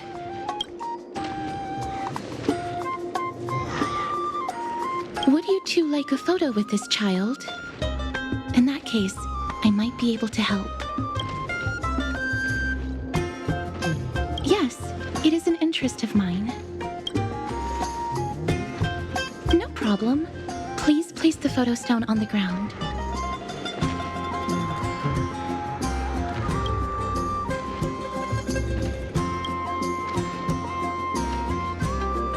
What beautiful colors. It's very cute. The aperture, exposure index, and preset filter. Although it looks different on the outside, it actually has the same internal structure. There won't be any issues. All right, get into position. And we're done. I hope that you like it.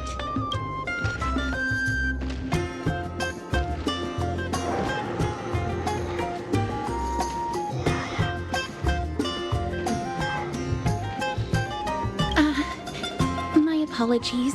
It's just personal preference. I like black and white photos. If it bothers you, I can take another photo.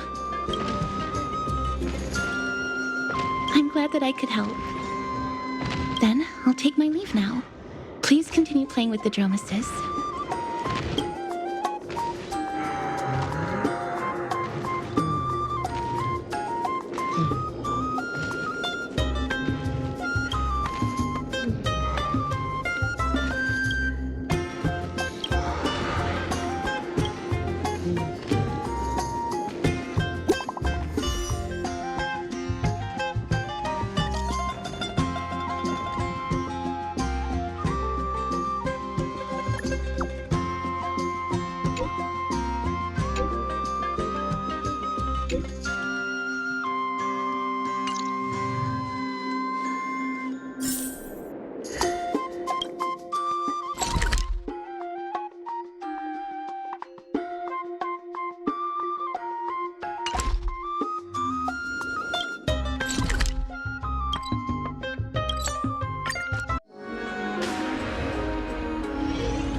Hey, are you in the forum?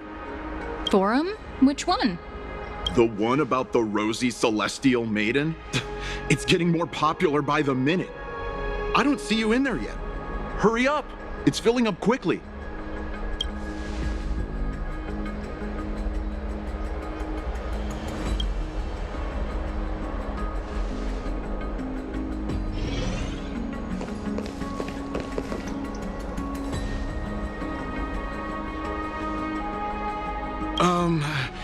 Your outfits, who exactly? Ah, brave warriors. Pardon me. I didn't expect you to be interested in such social affairs, but sure thing. Please, take out your teleslate. I'll help you connect to Akima's World Wound Web. Got it. Please take a look.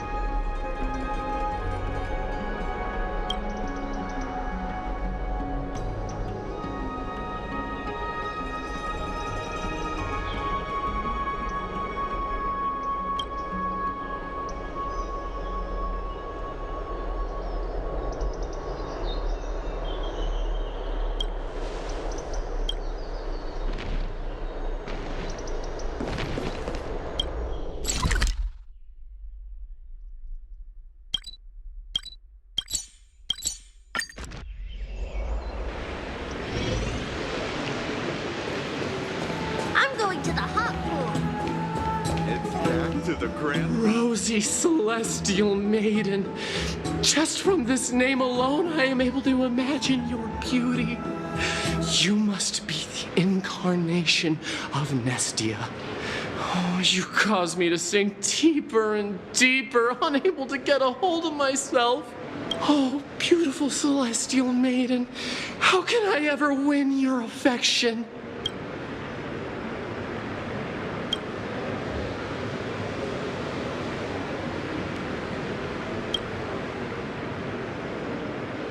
Damius? Ominos? No, I don't know what you're talking about, friend.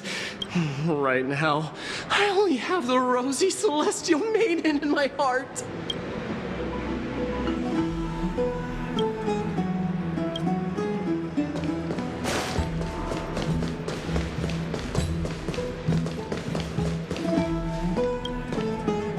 Oh, rosy celestial maiden. You truly are a gift from the heavens, a daughter of the sun. Even Aquila cannot restrain you. Will you gently carve open the sky, if only to lead us out of this long, dark night?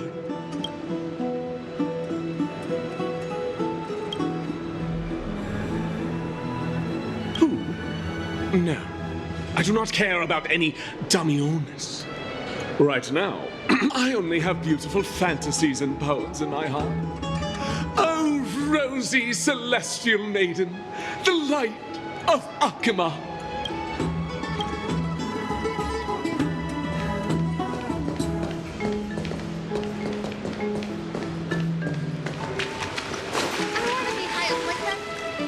Dear citizens, please stop spreading images of unknown origins. Please wake up. The Rosy Celestial Maiden is a lie crafted by Zagreus as a prank. We should follow the lead of Lady Aglaya and not subject ourselves to such mind-numbing fantasies. Damionis, that explorer who thinks very highly of himself. I've heard of him, but have never met him in person. Others have said he's completely crazy. Rosy Celestial Maiden, a world beyond the sky. What's that commotion?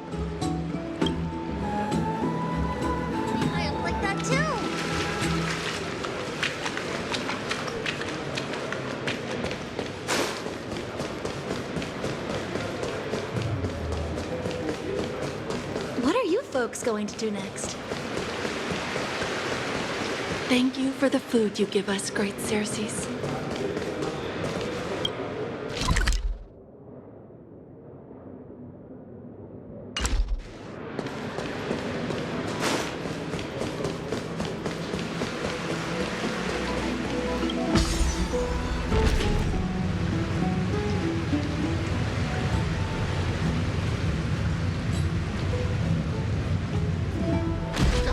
Stop chasing after me!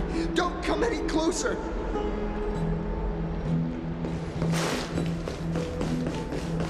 He's running toward the Garden of Life! Give chase!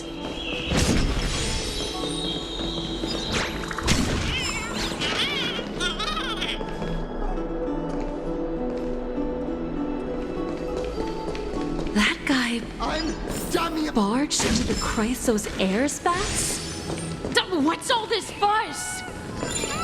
Can't a guy run his business in peace? Can't a guy run his business in peace? He was just shouting about the rosy celestial maiden?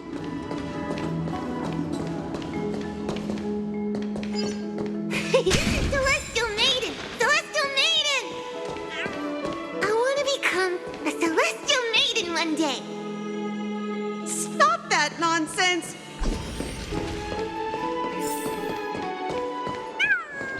Citizen, calm down. Don't do anything foolish. This is the Garden of Life, the holy ground of the Bow of Rift. Are you trying to defile the gods? Defile the gods? No, you guys are completely wrong. The wise Circes will be proud of me. Just watch.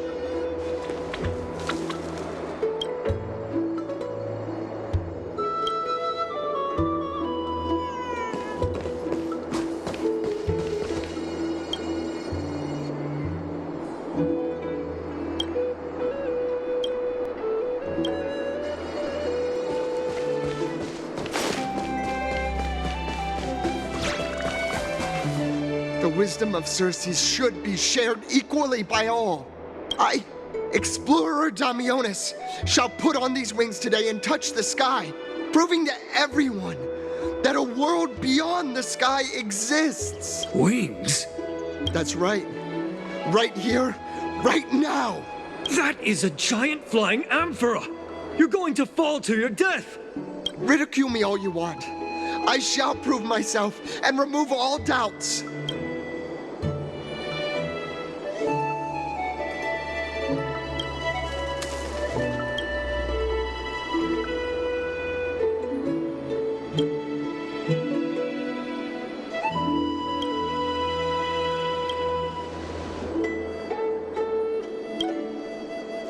You two are the distinguished guests of Lady Aglaya? My dear friends, I know that you must have your own reasons to hide the truth. I shall not make things difficult for you, but thank you for showing me the image from beyond the sky. Now I shall embark on this earth-shaking undertaking. Damionis always follows through on his words. Save your words of persuasion. I've made up my mind.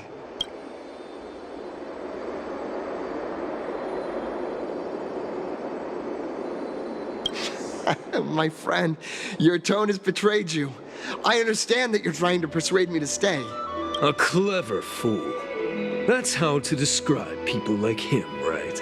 I'm almost moved by his persistence. Save your words. Aquila, feel my wrath!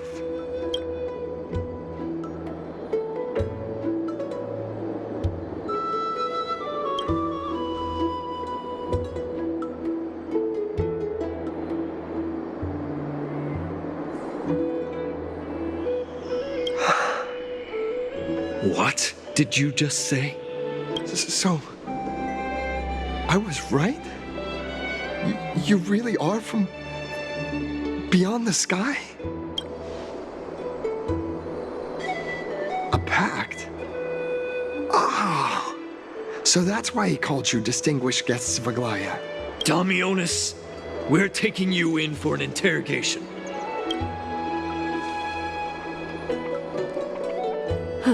This is not going to go well. He learned something that he should never have learned. We can only hand him over to Lady Aglaya for judgment. Instead of worrying about his safety, perhaps you guys should worry about the impact of the rumors. Although no one believes what Damionis said about a world beyond the sky, the rosy celestial maiden has already spread everywhere. It's all right. I think there's only one thing you can do right now. Go to Varix Leo and share something even more interesting with him. That way, there's a chance that you can cover up the rumors. As for what happened earlier, we won't tell anyone else about it. So go now, brave heroes.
Be in awe of Geowords.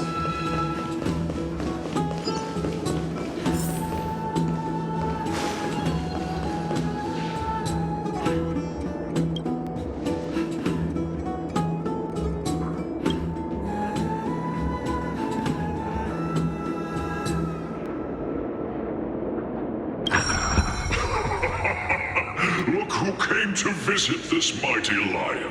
Aren't you Akima's two new friends? The brave warriors from a faraway place. It's an honor to meet you. Didn't anyone tell you? I'm the far-seeing eye and all-hearing ear of Akima. I see and hear every single thing that happens in the streets and alleys of this place.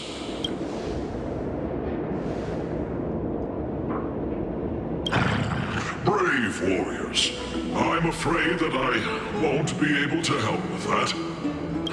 Rumors? As long as the citizens like it, who cares about whether it's true or not? However, the way you two are trying to stop it from spreading further, could there be some other reason? How about sharing it with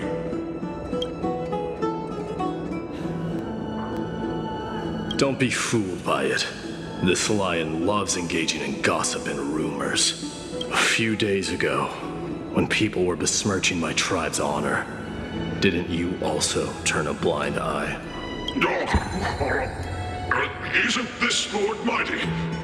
How have you been lately? The face of a lion, but the courage of a soulless hyena. You and your brothers will do anything for the sake of entertainment, even encouraging despicable acts such as fabricating history. There's no limit to how low you would stoop. How could you call that a fabrication? At most, it's just a little reinterpretation. Artistic reinterpretation. Shut it. Do as they say. Otherwise, I'll turn you into iron dust with my bare hands. You got it. I'll fix that right now. I assure all of you that from now on, you'll no longer hear the words Rosy Celestial Maiden.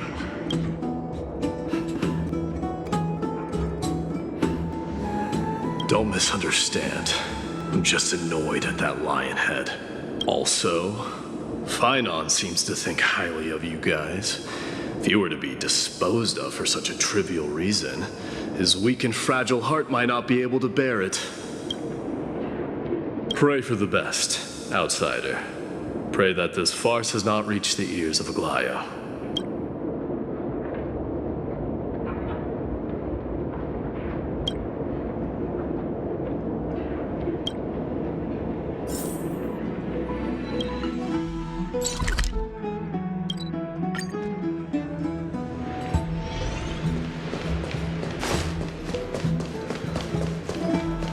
Hey! Over here!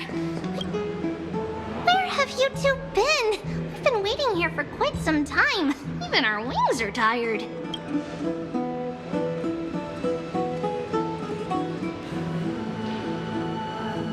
Wow, you guys are well informed. You even know about the World Wound Web? Young people sure are full of energy. But it's been such a busy day. Where would we find the time to surf the web? What a strange thing to say. Anyway, let's go. I hope Aggie isn't annoyed from waiting too long. I'm even taller than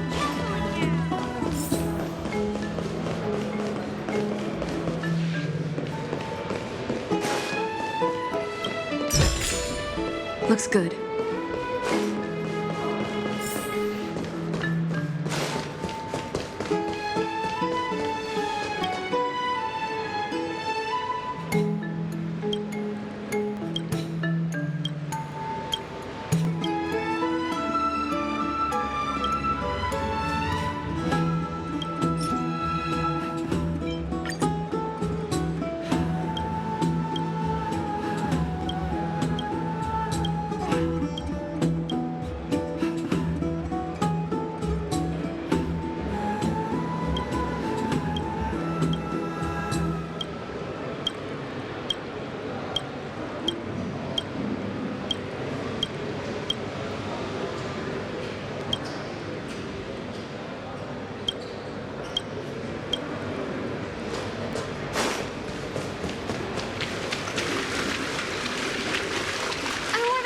Like that too.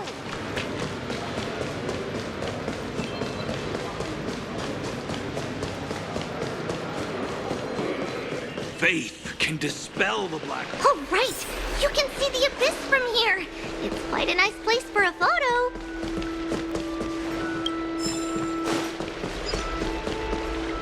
Look, the Gate of Infinity. It's very eye-catching, isn't it? That's where we met. The past cannot be recreated. All we can do is follow the prophecy and move forward. Those are two different concepts. We can draw upon the power of the Veil of Evernight through prayer, and then salvage necessary items from the past for our own use. It isn't actually reversing time.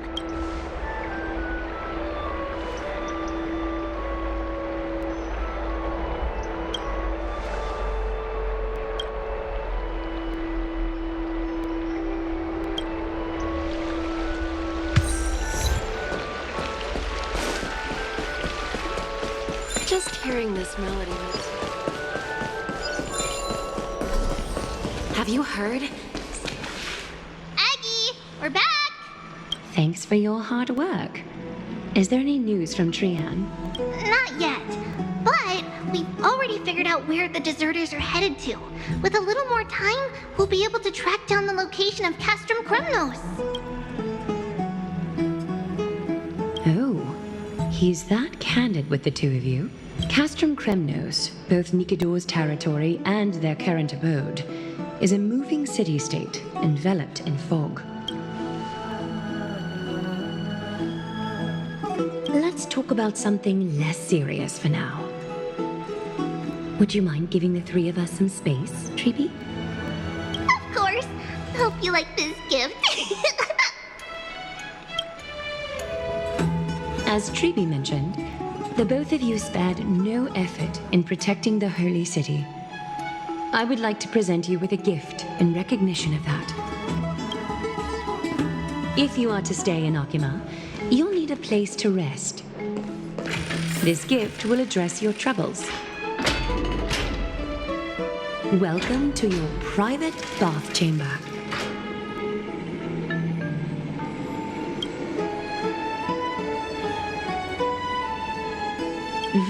I'm glad that you're satisfied with the arrangements. Here, take some time and get to know your surroundings.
Take 10 of you! Nice job! Ready to lose yourself? You can fight it, or rock with it!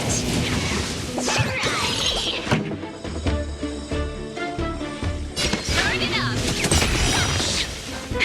That'll take nap time. Silver coin! Lance ablaze! Lance forward! Time to show you what I can real Azure Dragon, White Tiger, Bless Card, Watch it! This song's for you. Keep up! Give it back!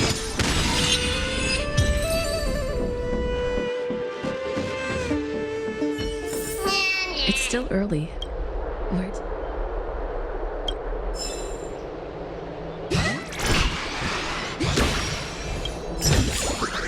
Looks good.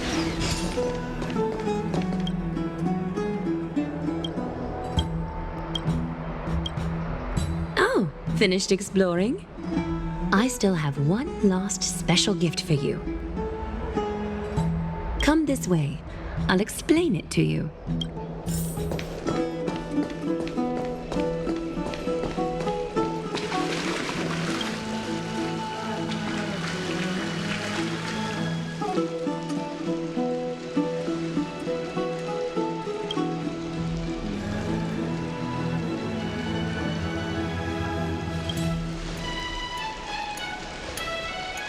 It's not your average wash basin. This ceremonial vessel belonged to the Chrysos heirs and is now my gift to the both of you. You have learned, to some extent, about the history of Amphoreus and of the holy city Akima. Now, I wish for both of you to witness the journey of the Chrysos heirs for yourselves. In ancient times, Fegusa, the Chalice of Plenty, concealed the beginning of the world amidst billowing waves.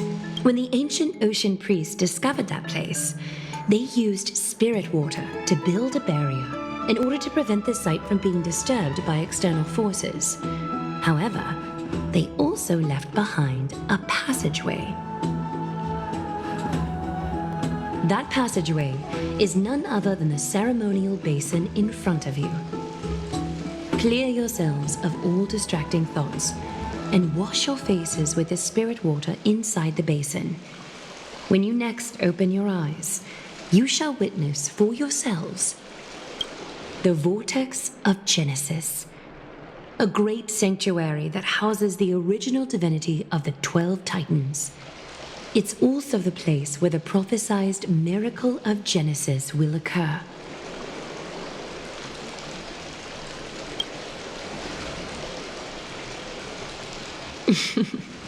For your first time, I shall personally guide you into the depths.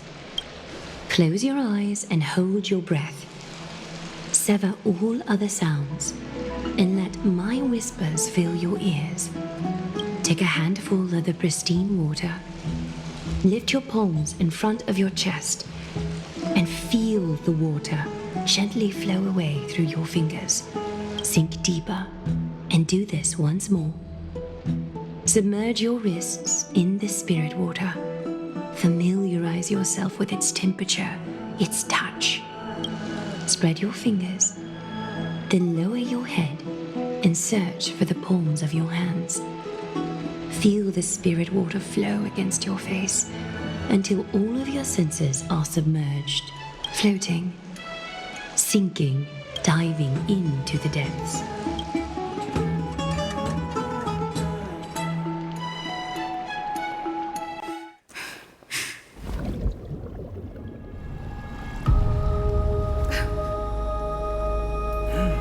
You now stand at the heart of this world.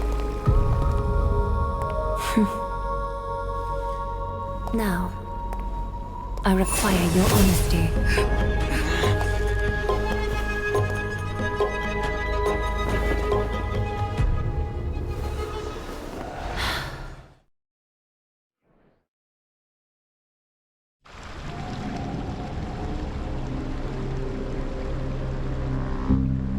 This is no laughing matter.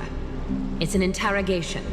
While the both of you were roaming the city, someone was paying attention to your every move. Unfortunately, you have broken your promises.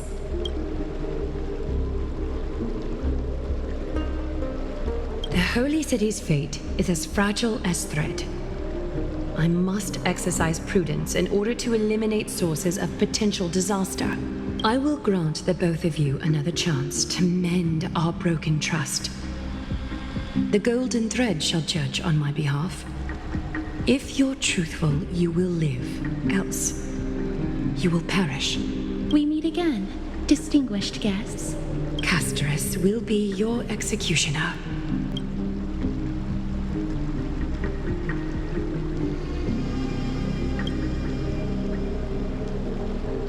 A reasonable request.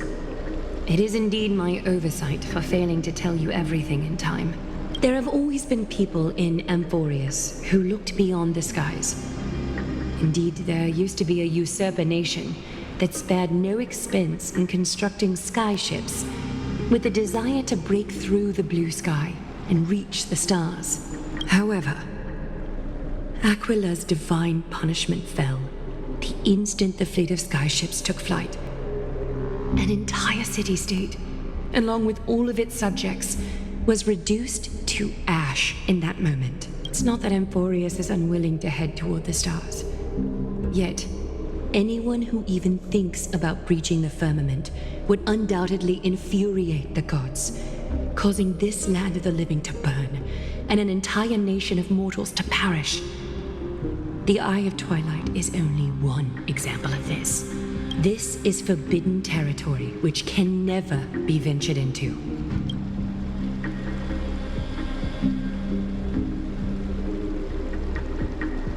Divine punishment has never been fair. As Okima's guardian, I must do the same. This is a world dominated by Titans, and that order can only be toppled by the Chrysos heirs. Therefore, the only thing that I can do right now is to ensure that the both of you remain devoted.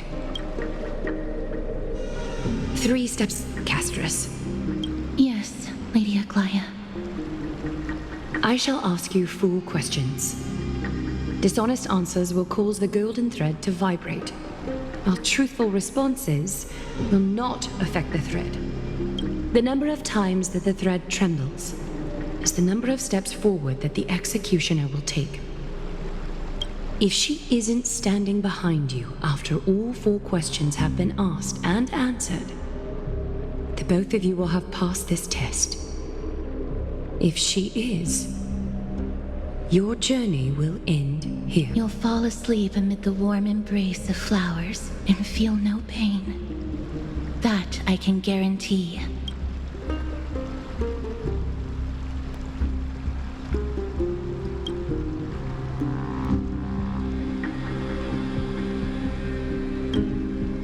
Well then, let us begin.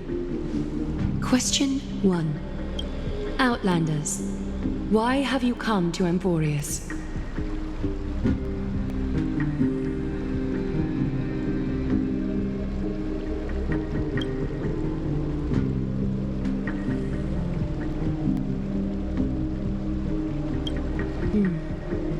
A half-truth that still conceals some facts.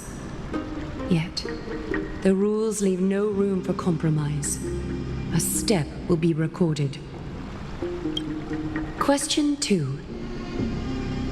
Outlanders, why did you lend your aid to Akima?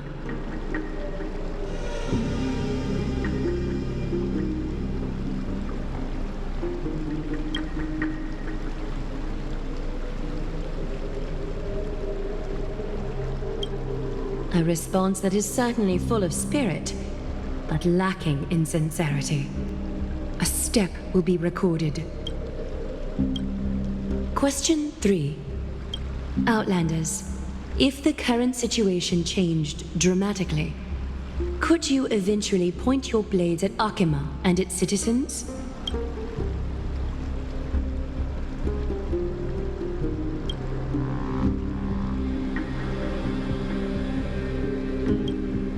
Although you attempted to make a promise, your resolve didn't match your response.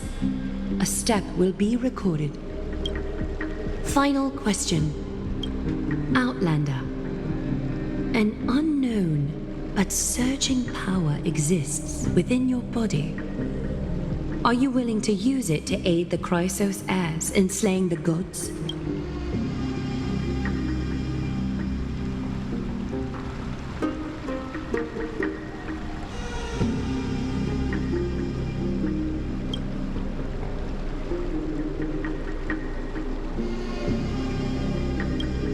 Such determination. It makes me wonder what secrets are hidden within you.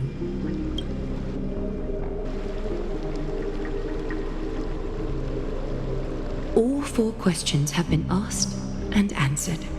The golden thread has exposed your hesitations. Regrettably, the both of you have failed the test. While you may be a ray of hope that fell into Amphoreus, you may also be a threat to Amphoreus. You leave me no choice but to shut the doors of your fates.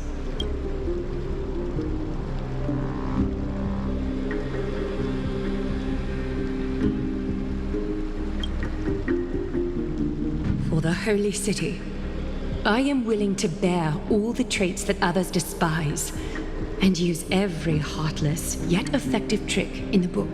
Castris, please, give our guests a merciful farewell. Don't be nervous.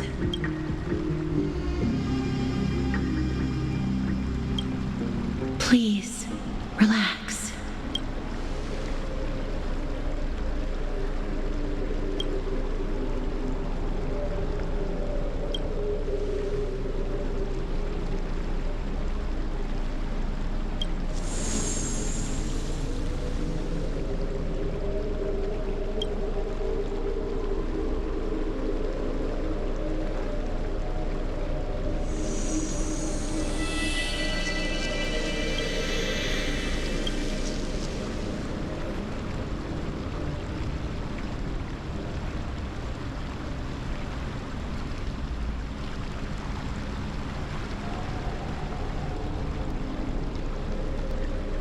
Wait! This story can't end just like that. Finan.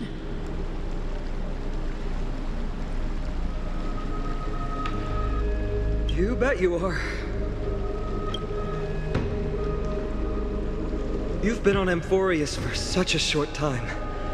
Even someone as ruthless as Thanatos wouldn't end a journey so hurriedly. Aglaya, as the first local to encounter them, I have some thoughts I would like to share regarding their fates. Do speak your mind. When I first met them in the Abyss, I was wary of them as well, and never let my guard down throughout our journey back to the Holy City. However, during the battle to defend Akama, we fought side by side numerous times. The look in someone's eyes in moments of life and death never lies. And I was able to detect the conviction in their eyes back then. That's why I was willing to put my life in their hands. Please believe a warrior's intuition. At present, Akama is desperate for aid, and I am loath to lose two allies just like that. Isn't this what Miss Casterus believes as well? Yeah. I'm more willing to view death as a peaceful farewell than a punishment.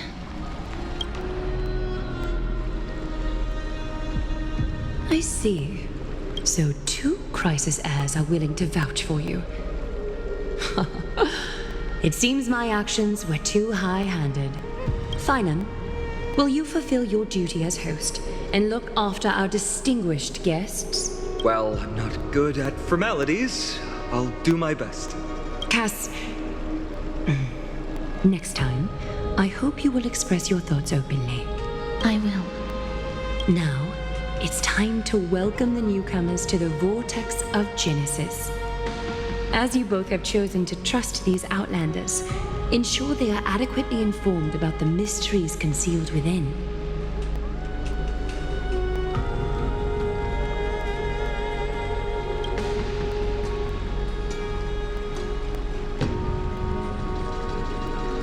Regardless of your choice, the Chrysos heirs will continue to follow the path in the prophecy.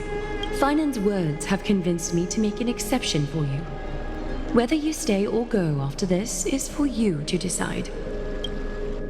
Sorry, should have gotten here earlier. Please, hear me out before you make up your mind. I swear by the honor of the Chrysos heirs here, that your lives were never in danger. Before the interrogation started, Miss Casterus already sent a message to me, hoping that I would stop Aglaya. Only a select few can sway Lady Aglaya, and Lord Finon is one of them. Aglaya, she has long sealed her heart in ice for Akima's sake. Maybe this is the price of being a demigod, standing among mortals yet still so far from them. One more thing to explain. Let's not worry about that for now. You'll soon find out that Amphoreus' deepest secrets are all hidden here. Well, first, kindly look upward. What you see right now is the astral zodiac of the Vortex of Genesis, divided into 12 parts that record the flame-chased journey of the Chrysos heirs. The 12 vacant signs symbolize the 12 titans of Amphoreus, while each illuminated constellation represents one core flame that mankind has restored to its rightful place.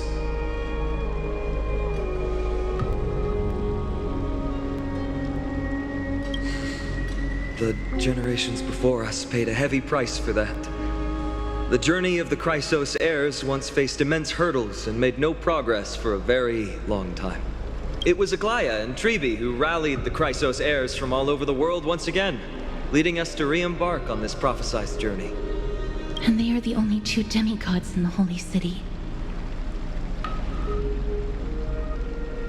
Worry not. I haven't forgotten about that. In the past, the Titans were the pillars of the world. Yet the prophecy's revelation is that these 12 pillars must be shattered and the world's order reconstructed. But here's the problem. After the fall of the old gods, someone must hold up the broken pillars and fill the vacant seats until the coming of the miracle of Genesis. Otherwise, the entire world will collapse before the prophecy comes true.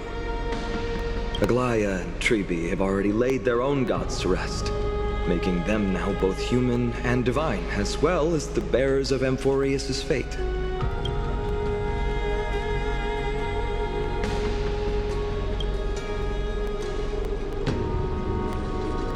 Bringing down the Titans, retrieving the core flames, and filling the vacant seats. This is the mission of the Chrysos heirs, and I'm following in the footsteps of those two. Mission? Huh. When it comes to the 12 Titans, no words can describe them more vividly than the whispers within the constellations. Why not step forward and listen to them for yourselves?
So, did you hear it? The first time I heard the voices of the Titans, I was just the boy playing with swords, oblivious to the meaning of life. To this day, I still don't know why the prophecy chose me. But I'm grateful for it. Without this journey, I might have already become a wandering soul on the battlefield. All right, that's enough of my story. I want to extend a heartfelt invitation to you. Join the Chrysos heirs and aid us in hunting down Nikedor and retrieving the core flame from the Titan of Strife. If you still harbor doubts, I'll do my best to provide you with answers. The path ahead is bound to be perilous, and I won't impose my will upon you. Yet, if you choose to stay, I, Finam, from Aedes Elysiae, will spare no effort to bridge the gap between you and the Chrysos heirs. Thawing the ice in Lady Aglaya's heart won't be easy, but I will do my best as well.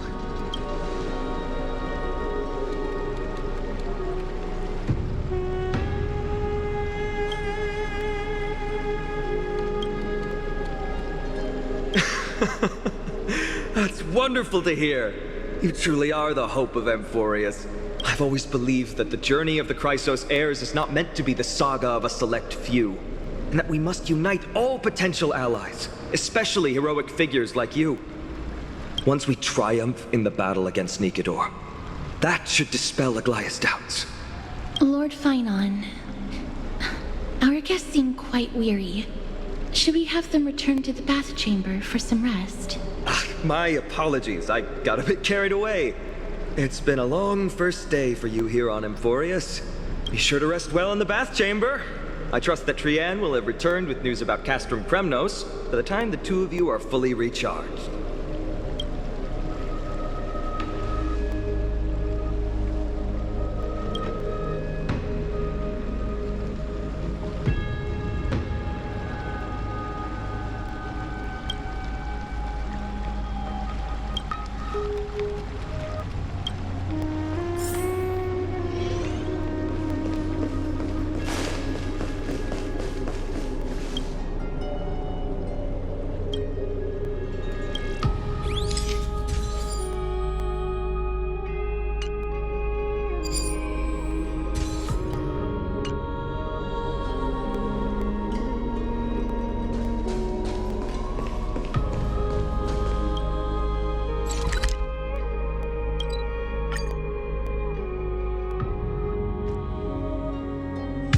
It's still early.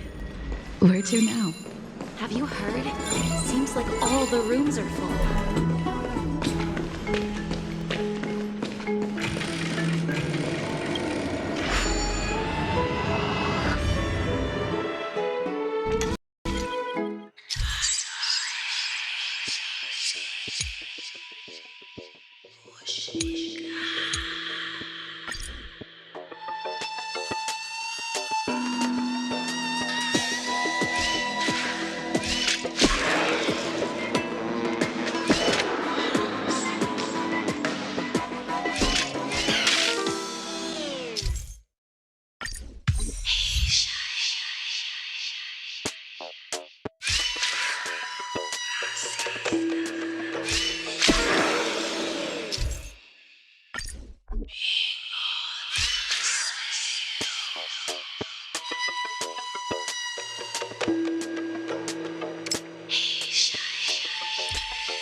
Aggie, this campaign is going to turn out fine, right?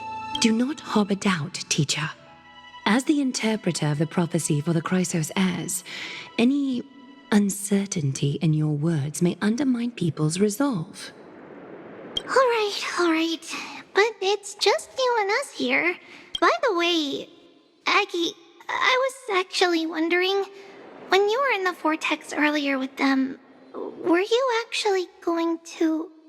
Certainly not. Phew, that's good to know. Why even bother to ask? If you were truly convinced of my intent to harm them, you would have intervened. You sure don't miss a thing. We're just curious. What is really going through your head, Aggie? Initially, my plan was to use the threat of banishment to test their resolve and perseverance. But I noticed a sense of unease in Castris. She trusted in them and even reached out to Finan in secret, believing I was unaware. Therefore, I took advantage of the situation and changed the threat from banishment to execution to see if the two could remain firm under the most extreme pressure. Simultaneously, it might also strengthen their bonds with Finan and Castris. Do you have to go to such lengths for the battle against Nikador? That's going to make it a lot tougher for you to gain their trust. That's not important. You and I will eventually step off the stage and leave Amphoreus' fate in the hands of others. That's the future you foresee, isn't it? Yeah. The prophecy of deliverance is nothing if not ambiguous.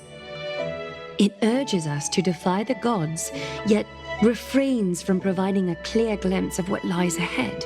Right now, it is people's faith in the prophecy that unites them around the Chrysos heirs. Should a time come when their faith is shaken, all will crumble. Hence, we must be prepared. When our task is to craft the armor for the deliverer, what harm is there if you and I don humble attire? Aggie, Have you noticed? You keep saying you don't believe in humanity's altruism, but your actions are a counterexample. Perhaps it's because my humanity is distancing itself from me. Another never-ending dawn. How bright is the day, and how long is the night. The golden thread hangs unusually silent today, as if the heavens, earth, and ocean are all holding their breath. Could they be mourning the impending downfall of a titan? Unwinding in a bath sounds appealing now. Would you care to join me? Let's go, Aggie. When have we ever been able to say no in all these hundreds of years?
Hey, great to see you here.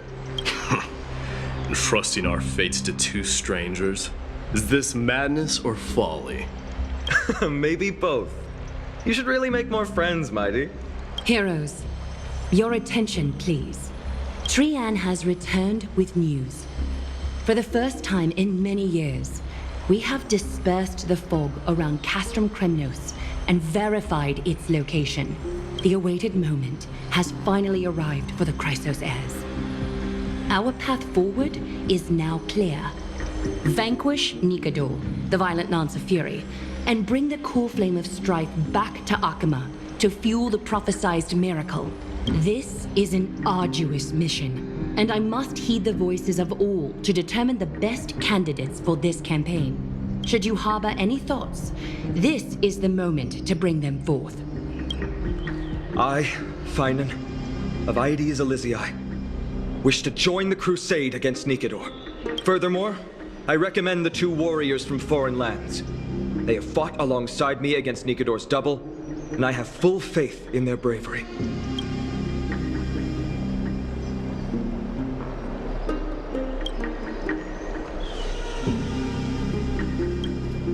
I, Mighty from Castrum Kremnos, volunteer to join. Nikador has become corrupted over the years. His pride waning, but his might endures. Victory only lies in assembling a full-fledged army. I'm willing to join as well, to help guide departing souls and ease everyone's burdens. I concur with your opinion. Though his divinity has faded, Nikador remains a formidable adversary. Yet, I cannot jeopardize all of your lives in one single battle. As we speak, the Hand of Shadow remains missing. The Eye of Twilight is still coveting our land, and Circes and Orynyx present significant threats, despite their lack of overt hostility toward humanity. Even with two demigods protecting the Holy City, the risk is too great. Hence, Castris, you must remain here. Your place is not on the front lines, and the battlefield is best left to the warriors. I understand. As for the 2 foreign warriors, select one to accompany you, Finan. Placing both esteemed guests on the front line would not be proper. She excels in wielding a range of weapons, and her flaming lance has quelled the enemy's advances multiple times. Mighty and I are both better at offense, so from a tactical standpoint... Would you be willing to fight alongside us?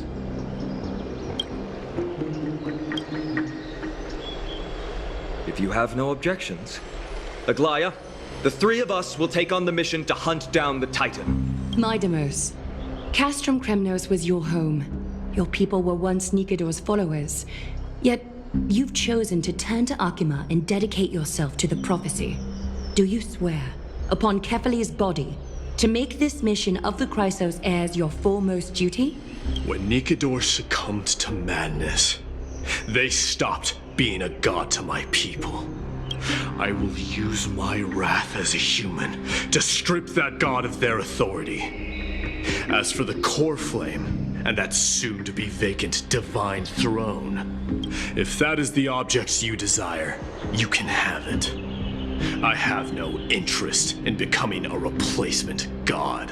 How generous! But I'm not the type to accept charity, so I'll definitely be the one who deals the final blow through Nikador's heart. The party that will embark on the expedition to Castrum Kremnos is decided. Finan from Ides Elysiae, Mighty from Castrum Kremnos, and the distinguished guest from the Outlands. I, Aglaya from Akima, Chrysos heir and the demigod who bears Nestia's divine authority, hereby bless your journey ahead. Trian will open the gate that will lead you to Castrum Kremnos.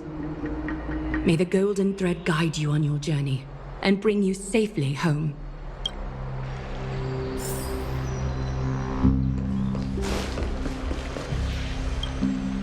Blow, wind, blow! All the way to Castrum Kremnos! Woohoo! Snowy, D, let's fly together! All the way across! We don't have wings on our backs, Trian. Can you open a gate for us? Oh, a gate! Oh, boring. Alright, let's open a gate! Century Gate! Woo!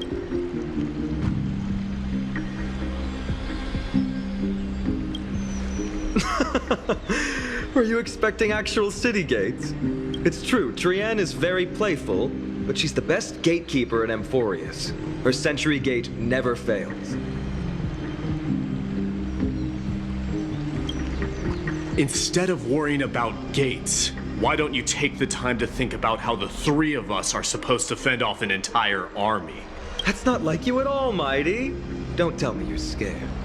Alright, Century Gate is opening soon. Right now! Snowy, D, and newbie Little Gray, are you all ready? Slay! Slay!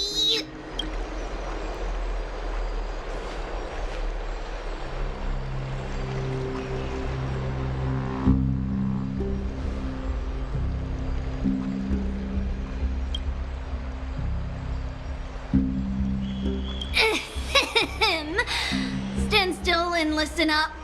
We, Tribi, Trian, and Trinan from Yanisopolis, messengers of the Chrysos heirs and the demigods who bear Yanis's divine authority, give unto you our blessings.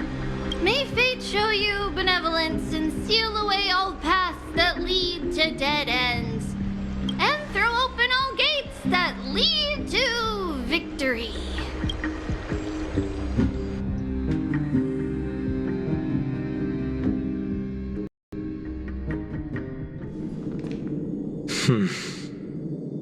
It's quieter than I expected. It's corrupted, but still familiar. This is Castrum Kremnos. Times really have changed. Even Nikador's own lands are on the verge of collapse.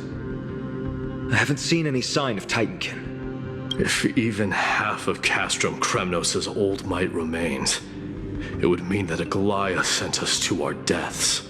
This is the outer city corridor. It used to be heavily guarded by soldiers. Even with the two of us working together, we wouldn't have made it past 30 steps.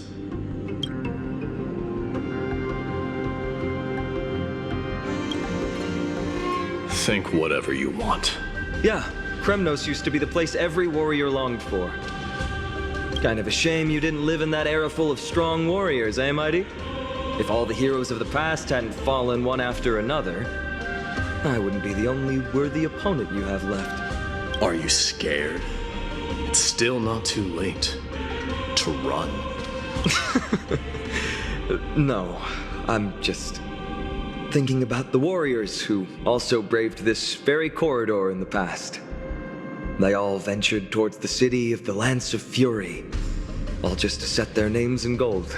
The fortress may be in ruins now, but what we're about to do is no different from what they were striving for back then. Let's go. We'll take back the core flame of strife, or die in Kremnos. Those are the only two paths to glory we can choose from. How does it feel to be home again after so long? Not here. I lived in the inner city.